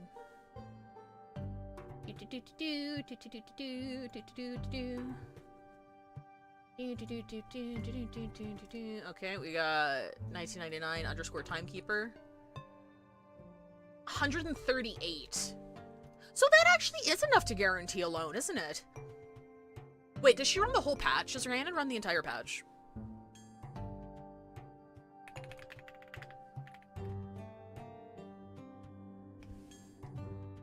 I mean, like, I'm getting big FOMO. I'm getting, now that the clock's ticking down, I'm getting huge FOMO not pulling them, so. But I also don't want to miss Rhiannon. That is a non-starter for me.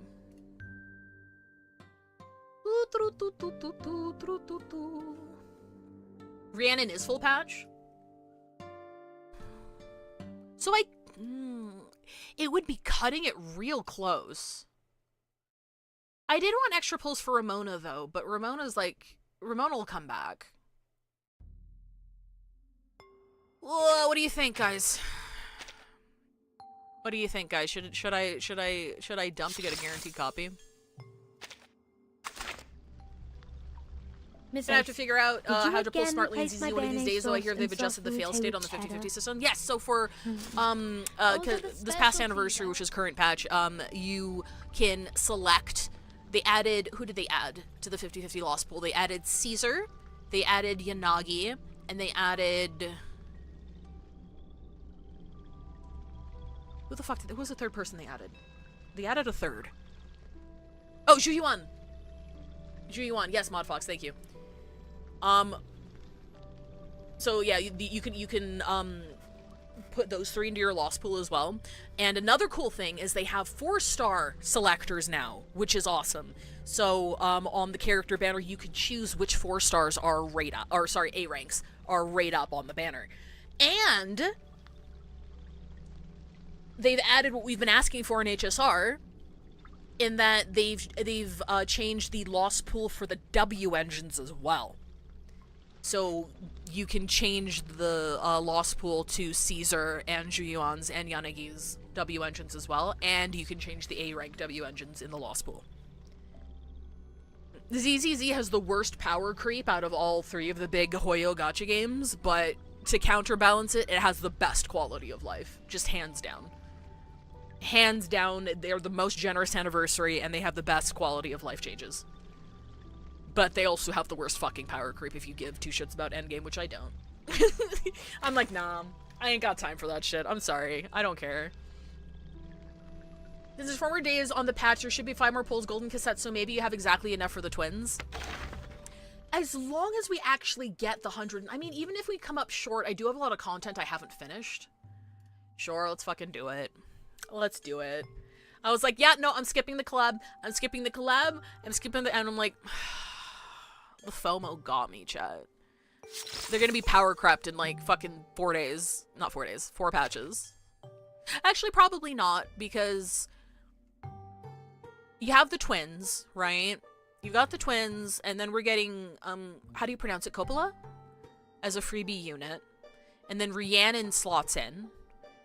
And then we have, God, I keep thinking Evernight. Her name's not fucking Evernight. Who's the conduit sub DPS? The girl with the short hair and the glasses. I think she has short hair. She's really hot. I disregarded meta on the free S rank for anniversary and just grabbed Hugo for the toxic yaoi as I already had the wolf. Hell yeah. I grabbed another Jane. So I have Jane back-to-back years. I have her M2 now. And I'm gonna be I have just enough to grab Yuzaha second half. I'm not pulling Rem. I'm not a huge, I'm not gonna get into it. She's just not for me. But I did pull Valina. So I'm gonna have M2 Jane with Valina and Yuzaha as of second half of CCC patch, so I'm excited for that. Ever Echo! Thank you. Are the twins the only dual element character currently in Universe 1999? I think so. I think so. Yeah, I mean, like, I don't think there are any characters that, like, swap their... I mean, Lucy, like, sort of, quote-unquote, comes close with her ult, because her ult, gives her advantage on her attacks. But, like, for actual Afflatus type, they are the first dual unit. I'm pretty fucking sure. I'd given the worst power creep to HSR personally. ZZ still has 1.8 characters that are good. Jane and Bernice are pretty much meta again right now. After how long, though? Like, the quality of life on the buffs are fantastic, but the fucking HP inflation and, like, just mechanic creep of, like, endgame content specifically is insane. Like, I feel like if you invest properly in HSR teams, like, not even the newest up-to-date teams, if you have a team and you properly invest into that full team, they will last you at least a year, if not more. Maybe with the occasional upgrade here and there. The big thing in HSR is that you have to commit. You can't be, like, you can't be pulling every shiny new DPS. You need to double down and commit horizontally and vertically into your individual teams. Whereas in ZZZ, it feels like the expiry date on those full teams, unless you're a Void Hunter, is just so much shorter. Like, how long was Hugo allowed to do anything? Right? That's personal experience, though. That's my personal experience. I have not pulled super optimally in ZZZ. But I also haven't pulled super optimally in HSR, but also I can't really speak on HSR because I've got, like, whale units now, so I can't really talk about endgame. Because the only other character I actually really give a shit about playing is Argenti, and he's been a corpse I've been wheelchairing around for the past year anyway, so... Anyway, that's just my personal view. It also, ZZZ has a much higher level of skill expression. So, like, if you got really good at the game, you can use a lot of different units for sure. But it's also a lot harder to be able to do that, I feel like. Compared to HSR, where it's like, okay, I'm gonna invest in fucking Casterus team. I'm gonna get my E1 Evernight. I'm gonna get my fucking E1, E0 S1 Hyacinth. I'm gonna get my fucking E2 Casterus, and that will still clear content for a good amount of time. Bernice is recent, but it's Wind mechanics that brought her back, not her buff. That's true. Wind has brought her back. You're right. Jane's been off and off meta in duo teams with Alice. Hugo's really unfortunate one, where his mechanic on Charlie countered by 2.x my as mechanic locking stun bar, and that shit was on purpose. Like... I think ZZZ also feels worse because of how quick the turnover is. It's like, I knew that Hugo was not gonna last. He felt fucking great when you're able to play him. Like, but you weren't able to play him for longer than what? When did they introduce? Because he was like a later character, wasn't he? Like a near version end character? Like, I want to say it was like less than 3 patches. But I could be misremembering. I just feel like the turnover's a lot worse. If you sat and you pulled Hugo's entire team, or you invested in his team, it doesn't fucking matter. You can't use him. You can't. Unless, you know, they cycle in an enemy that actually has a fucking stun bar you can use. It's like, okay, cool. I can finally use Hugo again. Great. Thanks. Somewhere near the end of Season 1. I basically dropped ZZ. Sadly, I can't keep up with it. That's fair. I'm not really playing too much, but I have enough for Yuzuha. And I want to really dig my teeth into Rose Califer. I haven't started Rose Califer yet. I want to do that on stream. I want to play it. I want to give it a chance. And then we'll see how I feel after that. I'm just happy I can play Jane again. Current go-to team is Yishan Guang and B. Nicole. Trying to build up Lycon, Hugo, and a stun buddy. I like Lycon, not to be a fucking husbando enjoyer, But I Lycon, Hugo, and Lighter is really fun, but Lighter is super in demand because Lighter, Evelyn, and Astra is also really fun. I got my girls. My girls are really fun. I don't have their W engines though. And they reran real fast, and I'm like, fuck, I need to get used I need to get used to it. I can't pull your W engines right now. Maybe one day. Use immediately before my asthma, yeah. I say I use them for the 4 patches because it's the hardest drop off. Sambi and Lighter from Season 1 are still good. Early 2.x, Alice uses the Orpheus Siege are still good. Sadly, it's just the male units that get super fucked. That's true, Kennth. That's also true as well. I'm a lot more, I'm a lot more biased. Actually, this is the last ad break of the day. I'm gonna yap a little bit. And then when you guys come back, we'll go ahead and pull the twins. That's what we'll do. So we'll see you guys in 3 minutes. Yeah, I'm also a lot more biased in ZZZ as well because I don't pull very optimally in ZZZ, so I'm very biased in that regard as well.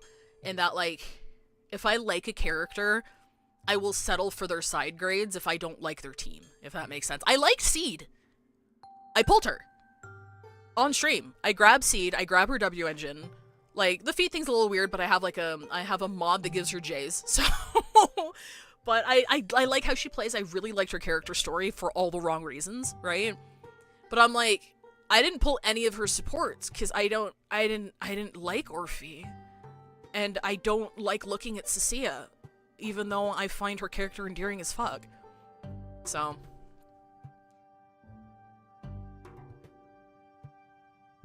Keeping an eye on Endgame though, it still feels a lot more volatile than HSR does, like, in my opinion, at the very least. In HSR, if you invest in your teams, they will last at least a year, if not more, if you fully invest in it. There will always be content in which you can use your fully built team.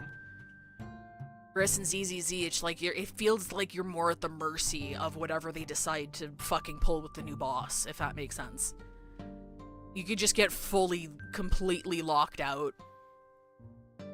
I don't know. That's just my opinion, though. It's less informed. I've given up on ZZZ Endgame a long time ago. New Deadly Assault is super hard mode. Is basically plight mode in HSR. It's brutal. Clear with max stars is equal to getting a kill in normal Deadly Assault. Thankfully, no pull rewards from super hard mode. Yeah, if there's no pull rewards, I'm not too worried about. Like, people, before I quit Genshin, people were complaining about Stygian Onslaught, and I'm like, well, it was clear that all 3 Hoyoverse games were shifting in the direction of having, like, so they don't completely annihilate their fucking power scaling, of having super hard endgame modes that do not give pull rewards. Like, it was clear they were shifting in that direction, and getting all the pull rewards from Stygian is not that hard. At least it wasn't when I quit. It's extremely difficult for new players, because the free-to-play pull income is fucking miserable. And if you don't have an established account, it's really difficult to get back into it once you sap, you know, the one-time resources from your first playthrough of the game. But like for aged accounts, for older accounts, like Stygian Onslaught, it was not that difficult to clear, to get all the rewards. In HSR, you feel it a little bit more because it's like Starward mode in HSR is only an extra 100 jades. It's nothing. It's nothing. But that's what people have pivoted to, or content creators have pivoted to using as baseline levels instead of I mean, zero cycles are still used, but Starward mode I feel like it's kind of shifting more in that direction. It's like, oh, can they full clear end game rather than zero cycling, which I kind of appreciate because zero cycling has always pissed me off. It's like, why are we measuring it based on, like, the amount of cycles it takes when that doesn't even matter a lot of the time? Fucking hate Stygian Onslaught. The zero energy start has heavy limited. Oh yeah, I fucking hate the zero energy. Like, what were they thinking? If your character since it came out is either a bad or unimportant ult or is Durin and pressing skill cheats half an ult and also generates particles for the rest. Genshin fucking swirled down the drain for me personally. I won't get into it, but yeah, that's unsurprising. I haven't even looked at the new character kits. I know they were introducing a new gimmick for Snezhnaya, and I'm like, I don't care. I don't even care to watch anymore. I'm like, ugh, whatever, dude. Zero cycling is more for style points. It is, but it's also like before we got Stygian Onslaught, not Stygian Onslaught, before we got Starward mode, that was like the baseline for people who would doom post and create content about units, right? It's like, oh, well, can they zero cycle? And it's like, why the fuck does it matter? If at least Starward mode is like an actual good measuring stick. Like, can they clear? Can they be a reliable team? Like, a team that can reliably clear one of the stages in fucking Starward mode. I feel like that's a lot more useful information than can they zero cycle, because zero cycling is just, as you said, for style points, and it shouldn't be a measurement of strength. Anyway. ZZ feels more fair than HSR because it feels like you get more pulls in HSR and you don't need to focus on the W engine to beat the game. You do get more pulls. ZZ is the most generous out of all three of Big Hoya games by far. You'll see no argument from me. I feel like the majority of people don't give a shit about Zero. It's like, yeah, it feels like that as well, but it's also like all you ever fucking see in showcases. So like the part of the community that does give a shit to like watch showcases and stuff still prioritizes it in some places. I'm like, why? Anyway. I know nothing about gachas and I've never played one, frankly speaking. Watching and listening to y'all talk about them is really fun. Oh, I'm glad, Pasta. I'm glad we don't sound like fucking unhinged, or rather I should say, if we sound like unhinged lunatics, I'm glad we're at least entertaining. Yeah, let's pull some fucking twins, baby. Let's pull some twins. We're only getting P1.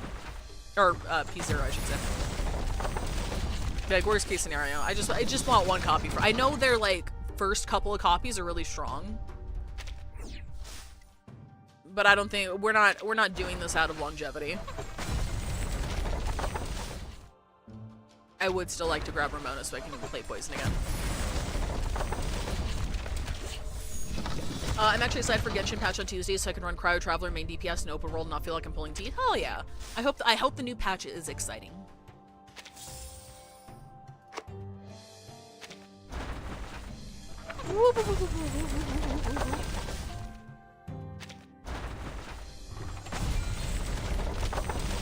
Oh, are we getting lucky? Are we getting lucky? Hey! Got a little lucky. Greetings. We have been reassigned to this suitcase as a personal protection detail for you, Comrade Doctor. New title confirmed. Comrade Timekeeper. Please allow us to connect to your private channel. Hey, girlies! Hey! Hey, girlies, hey! We've got 20 polls left. No, I don't... Well, actually, that's not bad. Well, no. Okay, wait, no, never mind. That's 7 polls in total. Okay, no, never mind. Okay, sorry. For some reason, I thought one of those was a 10 poll. We should probably keep going because we got a freebie at 22. Because, like, I don't need... Check this out. Look at this out. Okay, watch me flex. You ready? You ready?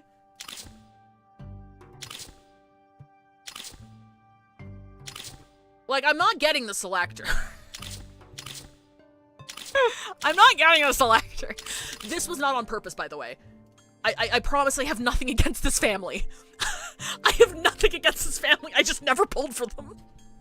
I never pulled for them. They never showed up. I have nothing against them at all. I quite love them, actually. But they just never showed up. They never showed up. I don't hate the family. I don't hate the family. How do you not own Ezra? I don't fucking know. You tell me. You tell me. I have no idea. Yeah, I'll do the 30 pulls to get, cause the first portrait's pretty good, isn't it? Miss Ace, did you? I'm pretty sure the first couple of portraits are good, and then like P2 is a stopping point. I think. Actually, I'm gonna pull up my little resource. Here's a little cheat sheet. Here's a little cheat sheet. Here's a little thing, you know.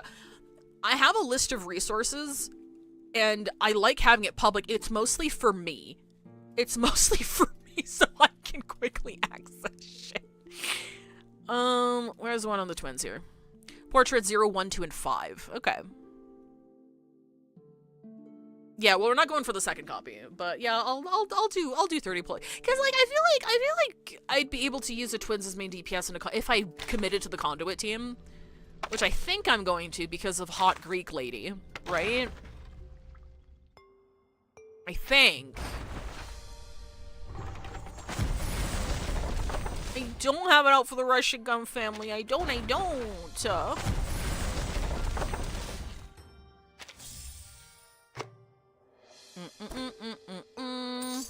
can't believe we just dumped all of our poles, chat. Wait, what else is there? No, I don't want the battery. Can't believe we just dumped all of our pulls on the twins after saying we'd save. But that's okay, we're getting 140, we're getting 100 whatever pulls next patch. As long as I play next patch, it'll be fine. As long as I play next patch, it'll be fine. It's literally fine. It's literally fine.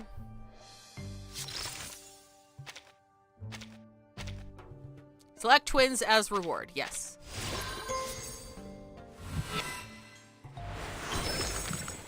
Greetings. We have been reassigned to this suitcase as a personal protection detail for you, Comrade Doctor. New I title don't know. confirmed. I mean, I guess I haven't like really sat and like talked about Igor's family. I think they're fucked up, and I think that makes them so interesting. Aside from the fact that Lopeta got like, I can't believe the last we really saw of her, she gets thrown in a fucking Greetings, Comrade Timekeeper. psychiatric facility room, pretty much. I need to take a peek at you as well. I don't know what you do. Whenever you like. This is your place. She gets tossed around a fucking psychiatric facility, and then we don't No matter business we don't even or see heads or bonding, tails of her anymore. I'm like, come on. Your visits are Why always is it unexpected. clicking? I don't want to click. I'm just dragging. Here we go. Greetings, Comrade Timekeeper. We have observed that your... I did give in to pull the twins. I like them, and the FOMO got to me. It was more the FOMO than anything. I played the story, and I'm like...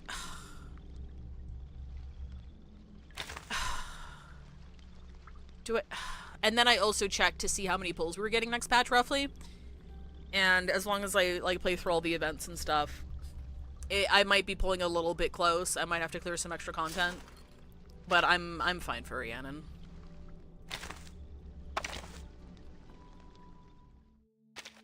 Greetings, Comrade Timekeeper. Wait. We have observed that your visits follow no consistent...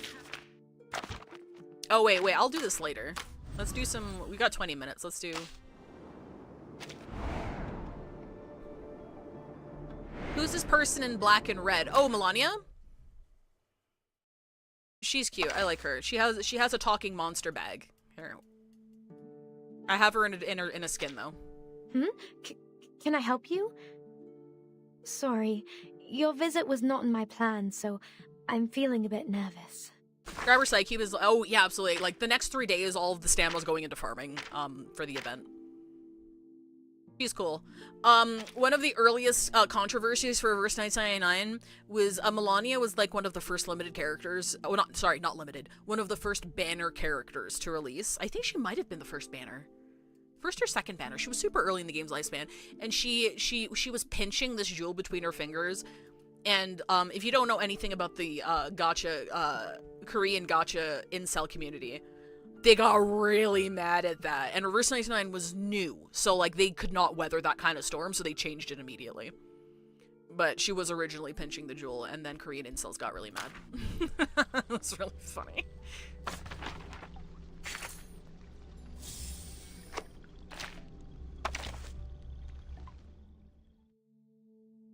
Oh god, do I get to tell this story? Okay. So basically there is a very big, like, I'm going to, this is an oversimplification of a very complicated topic, okay? But there's a very big gender war in South Korea. Like, men versus women with regards to, like, social expectations and, just a lot of things have contributed to it. But the funniest way that it's manifested is that there's a very prevalent radical feminism community in South Korea, and don't compliment them, because if you know anything about rad femmes, they are not deserving of compliment, and South Korean rad femmes are no different. But there's the movement actually has a lot of traction because of the gender wars. It's not just like this fringe, like, community, right? It's like it has a lot of traction. It's very prevalent in a lot of the anti-men things that they do. And one of the things that they popularized was like the pinching emote. You know, the pinching emote, to make fun of small penises. And that's like the South Korean Radfem anti-men banner of theirs. That's their symbology, right? And then the men got so mad that anything that gets released that even looks slightly like the pinching emote, I'm talking gacha games, I'm talking anime, I'm talking promotional material, I'm talking Vocaloid music videos, anything that has the gesture even so much as resemble the pinching emote gets fucking dogpiled by Korean incels and they accuse them of taking South Korean radfem sides. Like, anything, the funniest shit has gotten changed. And, like, it sounds funny to us, but if you're, like, running a game or an anime or something, like, because of how prevalent these gender wars are, it's not a small amount of people who are outraged. Like, it is a substantial amount of people, so much so that many animations and games and characters, whatever, will have their art updated because they just don't want to fucking deal with it. Because shit goes crazy. Like, we talk about fandom here a lot and how crazy fandom is, and nothing will hold a candle to the unhinged nature, specifically, of East Asian gacha communities. Like they're a little unhinged. Like, not until you read the stories of somebody committing murders on stray cats because it reminded him of a gacha character he hated. Like, they're not well. They're not well over there. So, yeah. Now you know about the pinching emo. Oh, boy. Gacha community is wild, man. Twins help. She creates a virtual world on the stage in the rain. Considering I should bring a research team.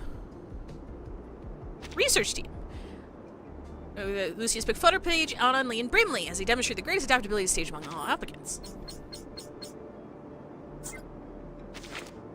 AI takeover! Fight breaks out in the square. One of the robots breaks away and runs toward the visitors in an odd manner.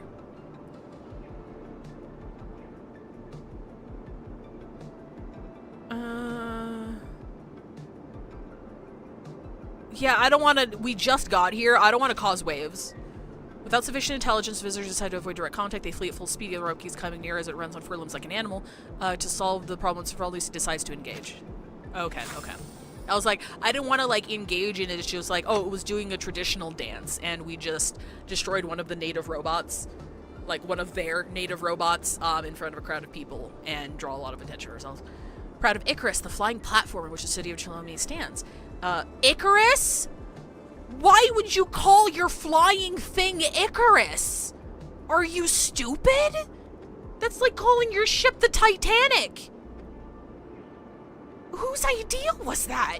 The city's name is inspired by the design department. The design department's fucking stupid. Chilomi is a roboticized city with a population of 25 million, mostly for scientists and service staff.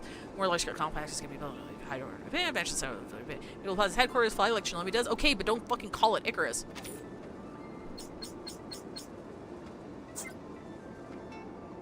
Oh, sorry, Fafnir. I missed your message. I totally get it. I can't be that specific. NDA company we're starting a project to make stuff for another country. Learning about all cultural differences has become interesting and a fucking nightmare. Oh, absolutely. Absolutely. That's another thing, too. If you're not, like, a native company and, like, a very large group of people in another country are attacking you for something, I would also be quick to change my shit. I'm like, oh, fuck, I didn't know. Sorry. I'm not gonna get into the politics of it. It's easier to just update their artwork than it is to, like, fight these people. Let's just fucking swap the artwork out, and that's how bad it's gotten. Counter on the map, nearby, for skill tree. Shock skill. Tap to install shock skill. Tab and install. Style skill is a skill tree. Train all polymer. Shock, is that like a... Oh, okay, it's just... Okay. Alright, cool. So, Okay, so the structure of this is pretty similar to what we did with the... Oh, I haven't built the twins yet. I have... Oh, right, it's a separate thing. Okay, we want... I wish there was a way to hide assist characters. Oh, actually, you know what? Let's use the twin. Who do you even use with the twins? Probably Flutter Page, eh? Probably Flutter Page. Flutter Page goes everywhere. The Flutter Page everywhere system. Oh god, what even buffs their attacks? Is there anything that buffs their attacks? That's what the inside fridge looks like, not compatible. I teach abilities in a cartoon to explain the ability. Oh, it's cute. We were talking yesterday about how the rubber hose, the little rubber hose animations that Reverse 99 does to showcase their new characters was also probably an Atomic Heart nod. I had no idea. I use the twins with Dynamo? Actually, you know what? Yeah, that makes sense. That makes sense. Where's the rest of my Dynamo squad?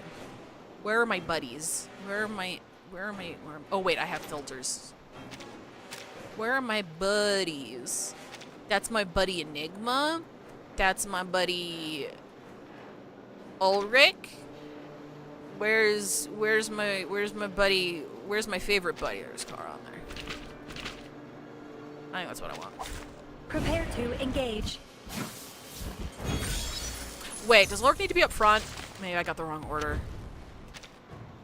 I don't know. They're all gonna fucking die. Computation check. We go The debuff. dead embrace you. We give Calculating you the Arabic part, two of yours simulating here. the Chaldean order. We're gonna swap over to this. Magnetic field deployed. Secure channel created. Vergossenes Blut für nichts. Kara needs to be Decrypt the behind cosmos. Ulrich or Enigma. Okay, right. See how they oscillate.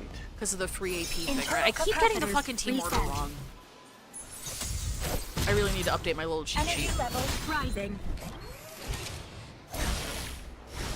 Order matters Please, go for ahead. specific kits. There's work left here to be. Karan like provides like free AP card usage to a character in front of him.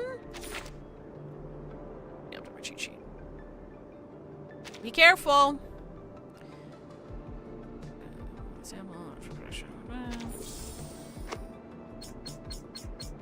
Uh-oh. Immortal You, what other characters, there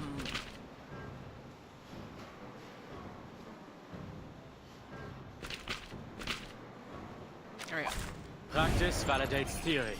What other characters like Order, besides like the ones that, characters like Pioneer where they swap stuff?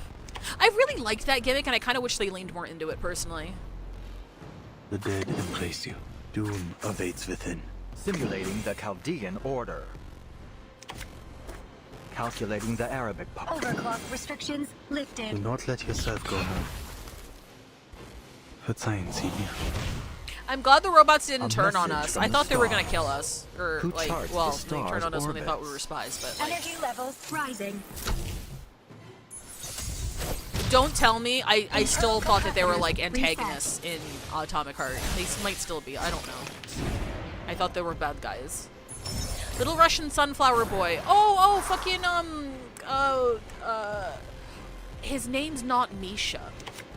Why can I not get the name Misha out of my head? There is no end to this misery.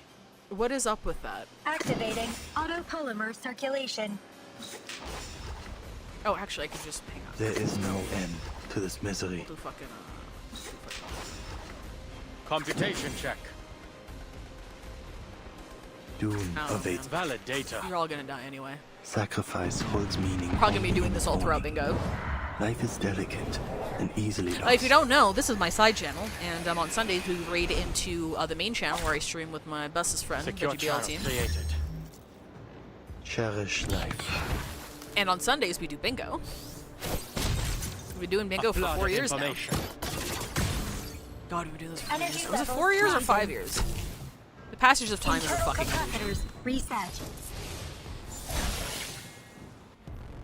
Just as I deciphered. Or Love this fucking skin. prophesized, if you prefer. 90%, well, no, I want to say a good 60% of the reason I still stick him on my teams even if he's not optimal is because of this fucking fit. I just love looking at him. It's so pretty.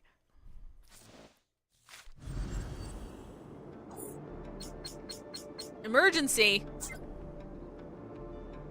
Uh-oh. Okay. Alright, what we got?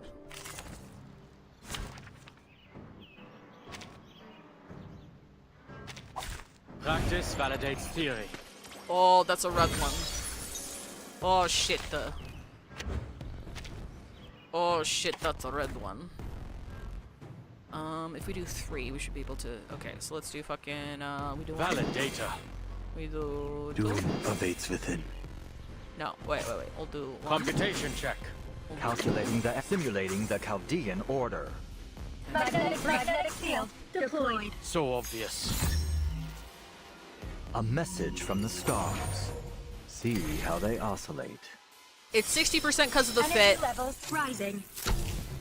30% because Ulrich's funny. And I like his kit. 10% Yowies now that Enigma's out. Wow, they can just keep going. Just as I deciphered. Or prophesized, if you prefer.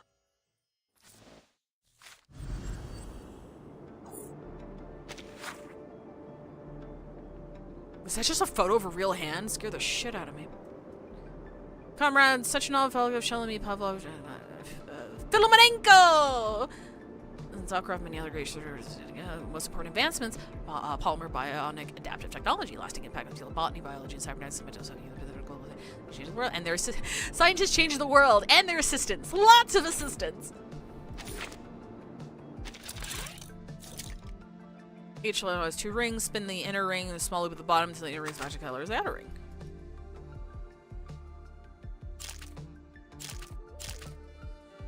Oh! Oh! Okay. Alright. Okay. No, I was 1 off. I'm not smart. Wait, hang on. No, wait, fuck. Wait, Shaz. Wait, hang on. There we go. Never mind, I'm so smart. I'm a god. Actually. I don't know what the term for like the propaganda art style is. You know what I mean? But I really like ZZZ's take on it, and I like, or sorry, I shouldn't say propaganda, like the Russian propaganda art style specifically. Like ZZZ's take on it is really good, and I like how Reverse 1999 is doing it as well. Planetarium, what is that along the universe and mankind? What do you think the meaning of exploring the universe is? Exploration, of course. Look around you to discover the universe. Maybe something new tomorrow. Soon to get out of bed. Perhaps it is humanity's instinct to explore the unknown. Is it agitprop? Does that describe the specific art style? Oh shit, that's right. The shielding. We don't need shield. Catalyzed. Attack by shock or cry spreads damage, shaken, debuffs. Oh, ooh, that seems nice. Oh wait, shit. This is really. Oh wait, hang on.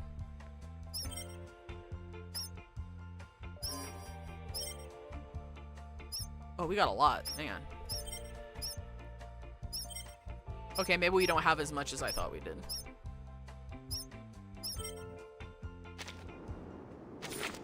Socialist realism and constructivism as a whole, politically and culturally, the medium is called agitprop. Okay, thank you. I am unlearned, and oh wait, that's what I wanted. I am unlearned, and the first time I heard of the agitprop,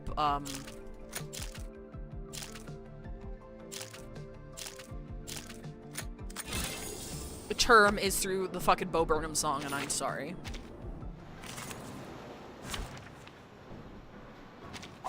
Practice validates theory. We got the ballerina robots. Ooh, what's this? Star energy +1 when casting bots of conduit. Overclock restrict.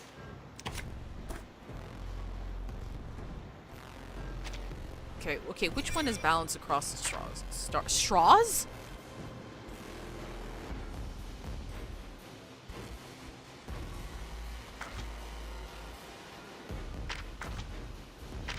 Oh god, there's so many. Oh, there's so many.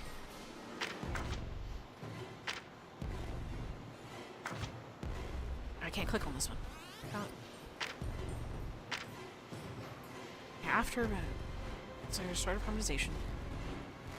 Okay, but what is it though? I don't even fucking read kits anymore. I just look at you like this. Oh, okay. It's the attack. It's the star attack. Okay. I forgot to switch it here. Okay, so it's that. Okay. All right. Okay. Got it. All right. All right. I got it. Computation check. Boom. Calculating the Arabic parts. Well, then we'd want like all three, wouldn't we? Activating overclock restrictions. Activating. Right.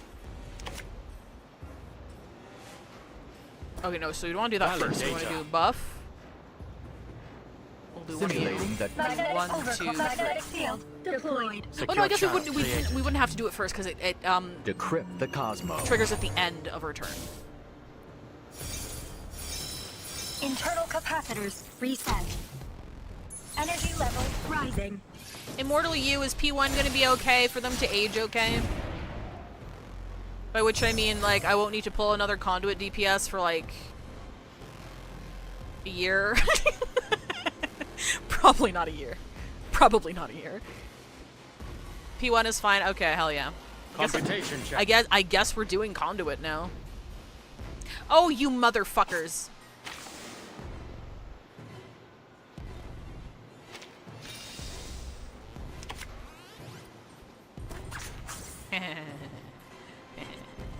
Doom awaits within.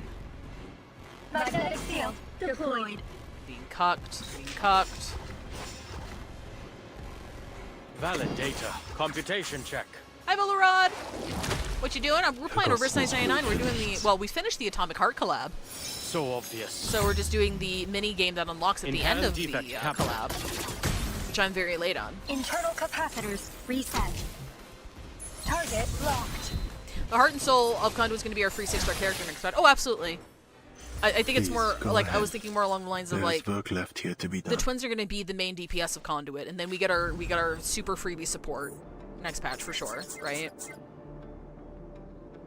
And then you can slot Rhiannon in for a slot. And then Ever Echo is coming out. I don't know what she does. Is she sustain? I didn't think I was pulling Conduit, so I didn't, like, pay attention to her. I didn't pay attention to her at all. Let me see. 1, 2, 3. Okay, so what to do? Spin.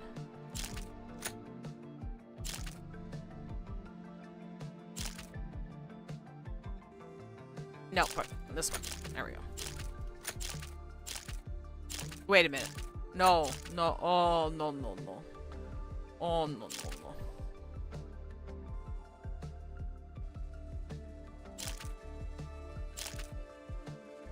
Oh god, wait, hang on. Wait, fuck. Wait, no, shit, no, fuck! Hang on. Hang on, I'm smart. I'm so smart. I'm so smart. I'm so smart, you don't even know. You don't even know. You don't even know. For the time being, yeah, she's sustained, but I think her gimmick is gonna be super weird. Well, then maybe I can skip. Maybe I don't have to pull her then. I'm just kidding. She's hot. I'm probably gonna want to pull her. I'm not, like, it's very easy. Hang on, I gotta show you guys. I haven't pulled her up on stream. If you care about, character designs and, oh wait, no, not Ever Echo. No, Ever Echo isn't the one I was thinking of. Is she also Conduit? No, it wasn't Ever Echo I was thinking of. It was the other one who comes out the same patch. Who's the other one who comes out the same patch?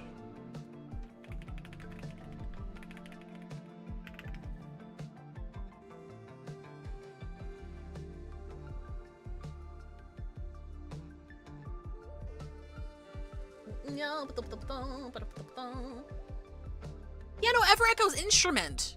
Not Conduit, right? Let's talk about the woman with the glasses.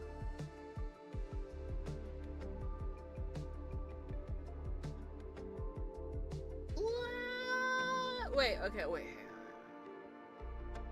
Okay, I'm gonna go back to Marui. Marui would know. Marui, my fucking beloved. carrying this entire fucking... Marui is a fandom wiki onto himself. Oh, here.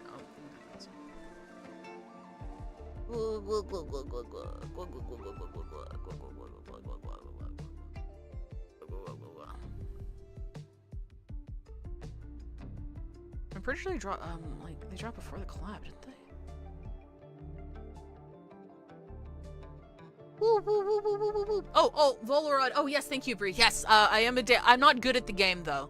That's not me being humble. That's me saying that I've collected so much currency I auto the majority of content and I don't auto play the game. So don't make fun of me. Don't make fun of me. Her. Cornerstone. She's so fucking hot. Oh my god. Oh my god, dude. Bruh. Bruh.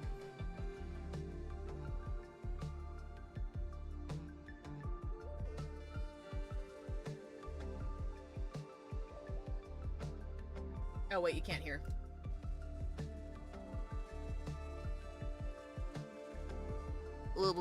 I have seen the new characters. Let's take a look at them real quick. She, like, Cornerstone is Conduit, isn't she?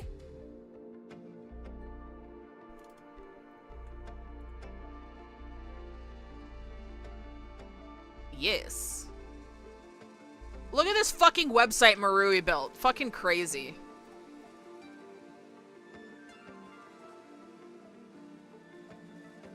Is she? Oh no, is she riposte? Is that how you pronounce that? It's riposte, right?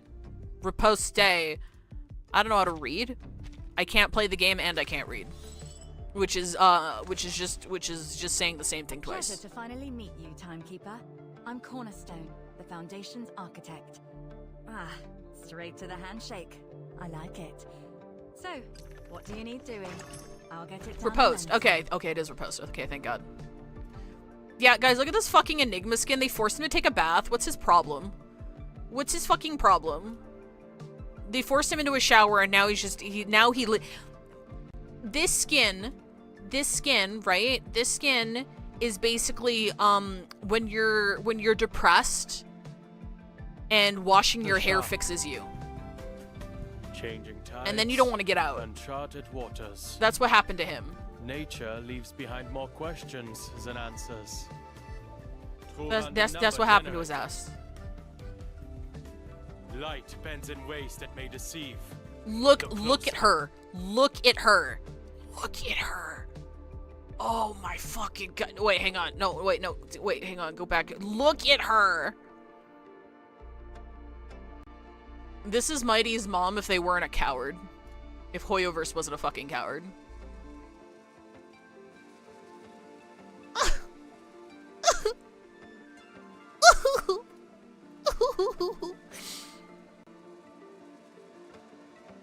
Dang. Also, she's like tall. Where's the screenshot? Wait, what's that? Oh, they have like an atomic heart merch line. That's so cute. Hang on, I need to see the screenshot. There's just one specific screenshot that made me laugh. Here we go. Me. That's me right now. It's like, oh, hello. Oh, wow. Oh, wow.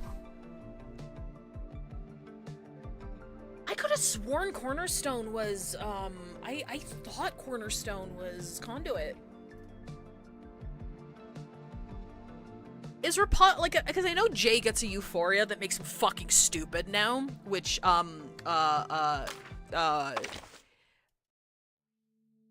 look, man. Look, man. Well, the chat no, that's not, is I mean, in the you're middle of pretty. the room. I wasn't clicking you, though. Want to catch a ride with look, me? Look, man. Look, Usually no look. kids allowed. He keeps showing up. And him and New Ed, like, I built Ms. New Babel before it was cool because her alt tickles something in my brain. I don't know what it is. I really like her alt a lot. So when she got her Euphoria, like I used them so much. They were Want to so catch fun. a ride with me? So I'm ready for his Euphoria Usually to no drop. kids allowed, but So like, are we getting like, is Cornerstone like a riposte DPS or something? I need to look into that. Shit, I thought she was Conduit. I'm not really paying attention to the new archetypes because I know there's like Instrument, there's Riposte is coming back, and then there's obviously fucking Conduit, Riposte, and Instrument, I think. Something like that. And I haven't really been paying attention because I'm like, I think I have enough characters and I should probably just learn how they play. I should probably learn how they play instead of just pulling new characters and leaving it on auto. Oh, that 6 skin? Oh, yeah. Check this out. Hang on. Before we raid out. Please, have a seat. Well, the chair I is had to. in the middle of the room. Please, take a seat. Hang on. You're not ready for how absolutely slutty the promo artwork is. What is going on? I mean, we know what classical painting he's serving, but also what is going on? He's so beautiful. I love him. 6 is one of my favorites. I love 6. I didn't end up getting his Discovery Channel skin because I really liked his defaults. Like his default outfit, it just meant too much to me. I thought it's great, but then this fucking dropped, and I'm like, oh my god. I have spent more money in this game on skins than bulls. They know what the fuck they're doing.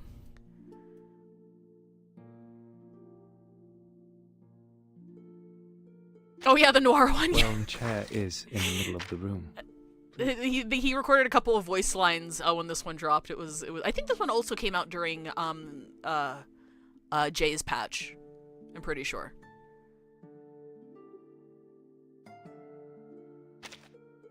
He's so pretty. I do like Etienne's Discovery. You often show skins, up yeah. unexpectedly. Is this a recent...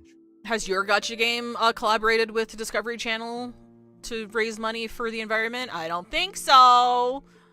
Actually, maybe they have. I don't know. Well, the skin was really good. I absolutely spent more money on skins than bulls in this game. Oh, wait, shit, I've got the twins now. Fuck, don't they have a cool skin? Fuck, hang on.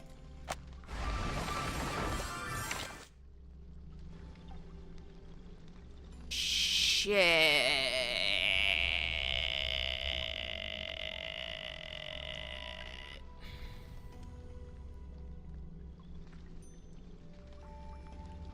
Check their alts. As we were Can I? designed without expressive...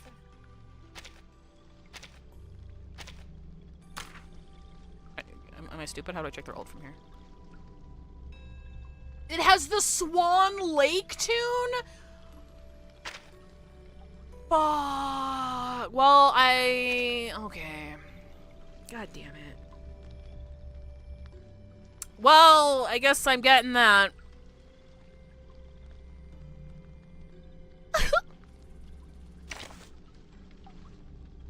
Sentinels is also really good. Sentinels is like fucking beautiful. You seek shelter, yet none shall be granted.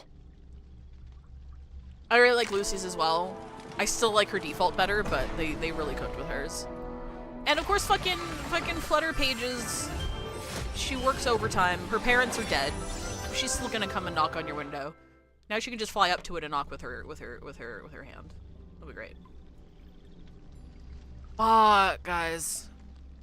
Okay. Well, I'm not gonna show my payment information on stream, so I'm probably gonna go grab that. But we have to go right on in to the main channel. Let me just make sure that everything's good. We're live. We are perfection. All right. Fantastic. If you're new here and you didn't hear my announcement earlier, this is my side channel. On Sundays, we raid into the main channel that I stream on with my bestest friend, VeggieBLT. We do bingos on Sundays.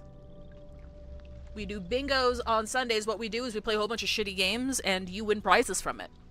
Does that sound intriguing? It should, because it's the only way to get our merch. You cannot buy our merch. You need to play bingo to get our merch. Oh, thank you, Volorad, for the follow. I appreciate it. Thank you for hanging out. It's always much more fun having you guys around. What is our raid message? Something to do with the twins, maybe? Greetings, comrade timekeeper. It's actually our first bingo stream in almost a month because of things that have gone on, requiring a bit of a hiatus We there. have noted that other residents in the suitcase describe your unpredictable appearances as distracting, startling, and in several instances, disturbing. Well, that's fucking rude. However, we would emphasize that we always appreciate your visits. Thank you. The more time we spend Okay, together... let's do hello, comrade. Let's reprint the psyche. Oh, or the psyche cube. Oh, okay. What are we doing? Rating it to bingo. Next week. We're playing a game that was highly requested on Monday. I can't remember which one it was. And then we're doing Shenmue 2 on Thursday. We're finishing off Stanley Parable on Friday, and then next Saturday, this channel. No, Friday. Next Friday, this channel. Umineko stream. Be there. Be square. We'll see you guys later. Bye.